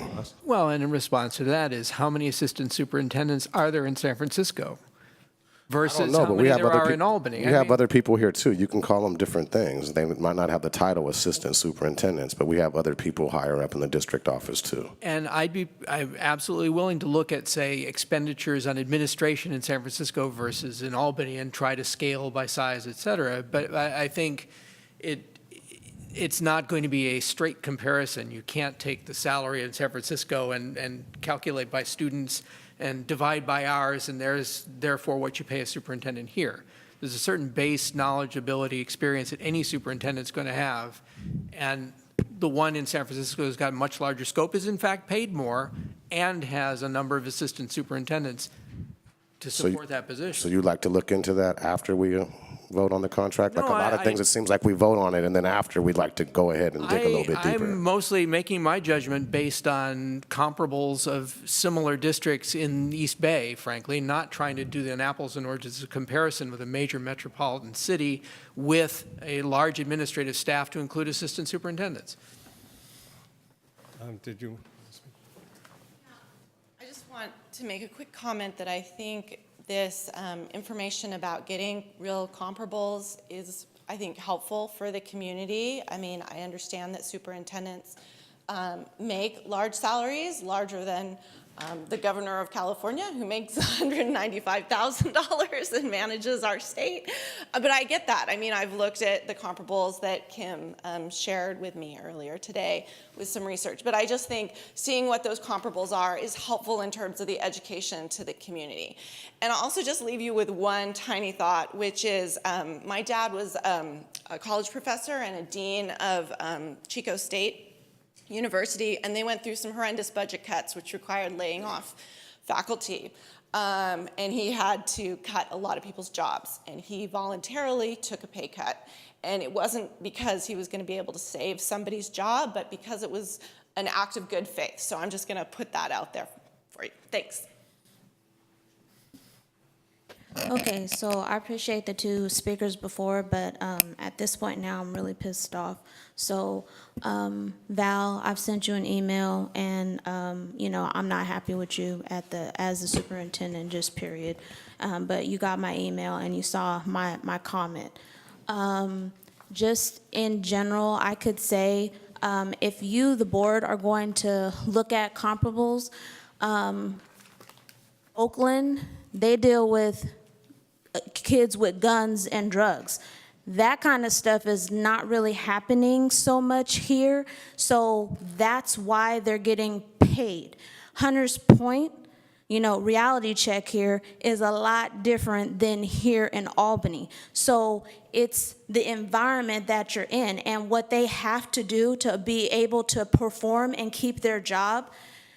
Look at the last Oakland and West County superintendents. They just spent, ran the county into the ground, and the path that you're going on is going to be the same exact thing. So start now, take note, look back at this video several times, because there's an uproar with people already saying that stuff has been decided, but yet you're sitting here getting paid and you are not performing, as in comparison to everybody else who has been underneath you, how they have to perform, and or the people who end up getting cut won't even have a job at all to even present any performance evaluation. So these are the things where I just don't understand, and really to me it's common sense. I don't even have any background in education, but why wasn't that considered? And I appreciate Board Member Clark stating that, no, you need more time. So regardless actually what you all vote,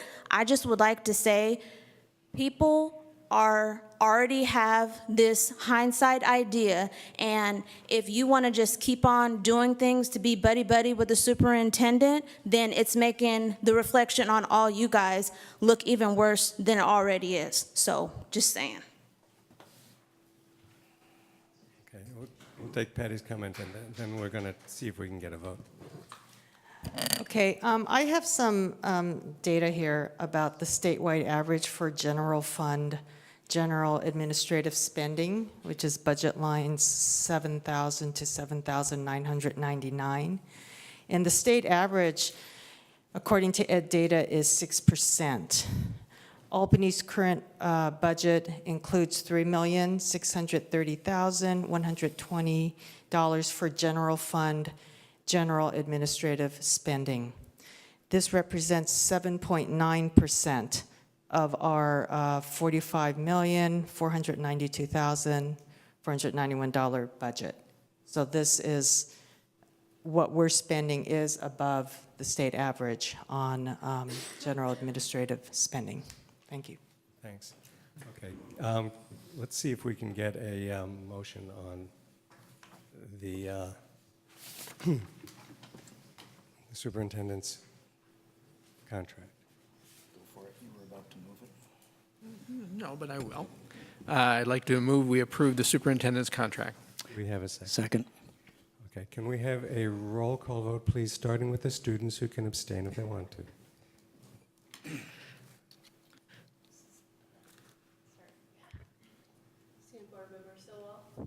Abstention. Abstention. Aye. No, and I wish I could share all the reasons why. A lot of stuff I can't share with the public, but the stuff that I can share for the reasons why I'm voting no is one of them was there was no other candidates brought forward, and I also have an issue with the terms of the contract. So those are the two main reasons that I can share why I'm voting no. Aye. Aye. Aye.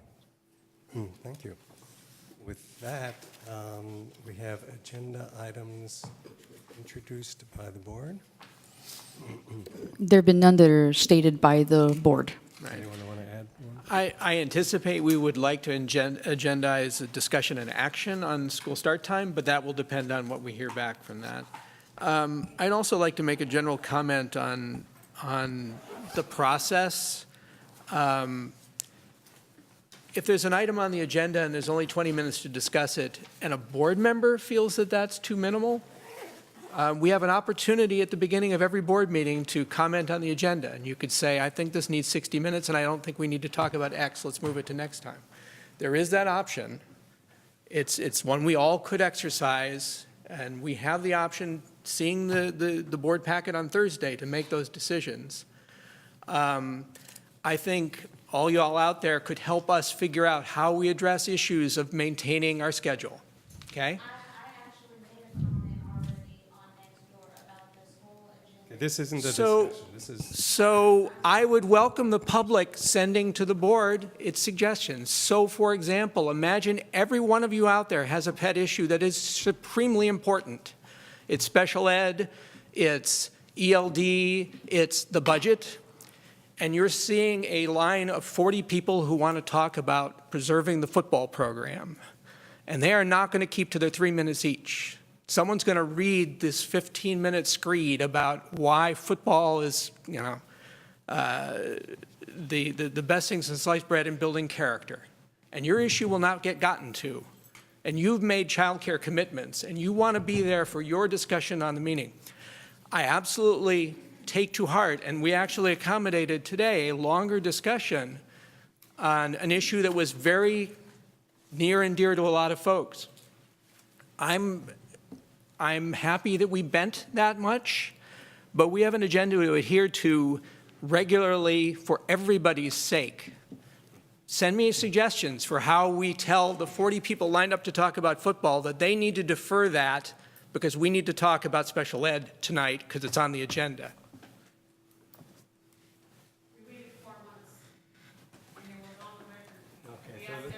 you can Send me an email about your thoughts on that and how we keep the 40 people in line for football in line.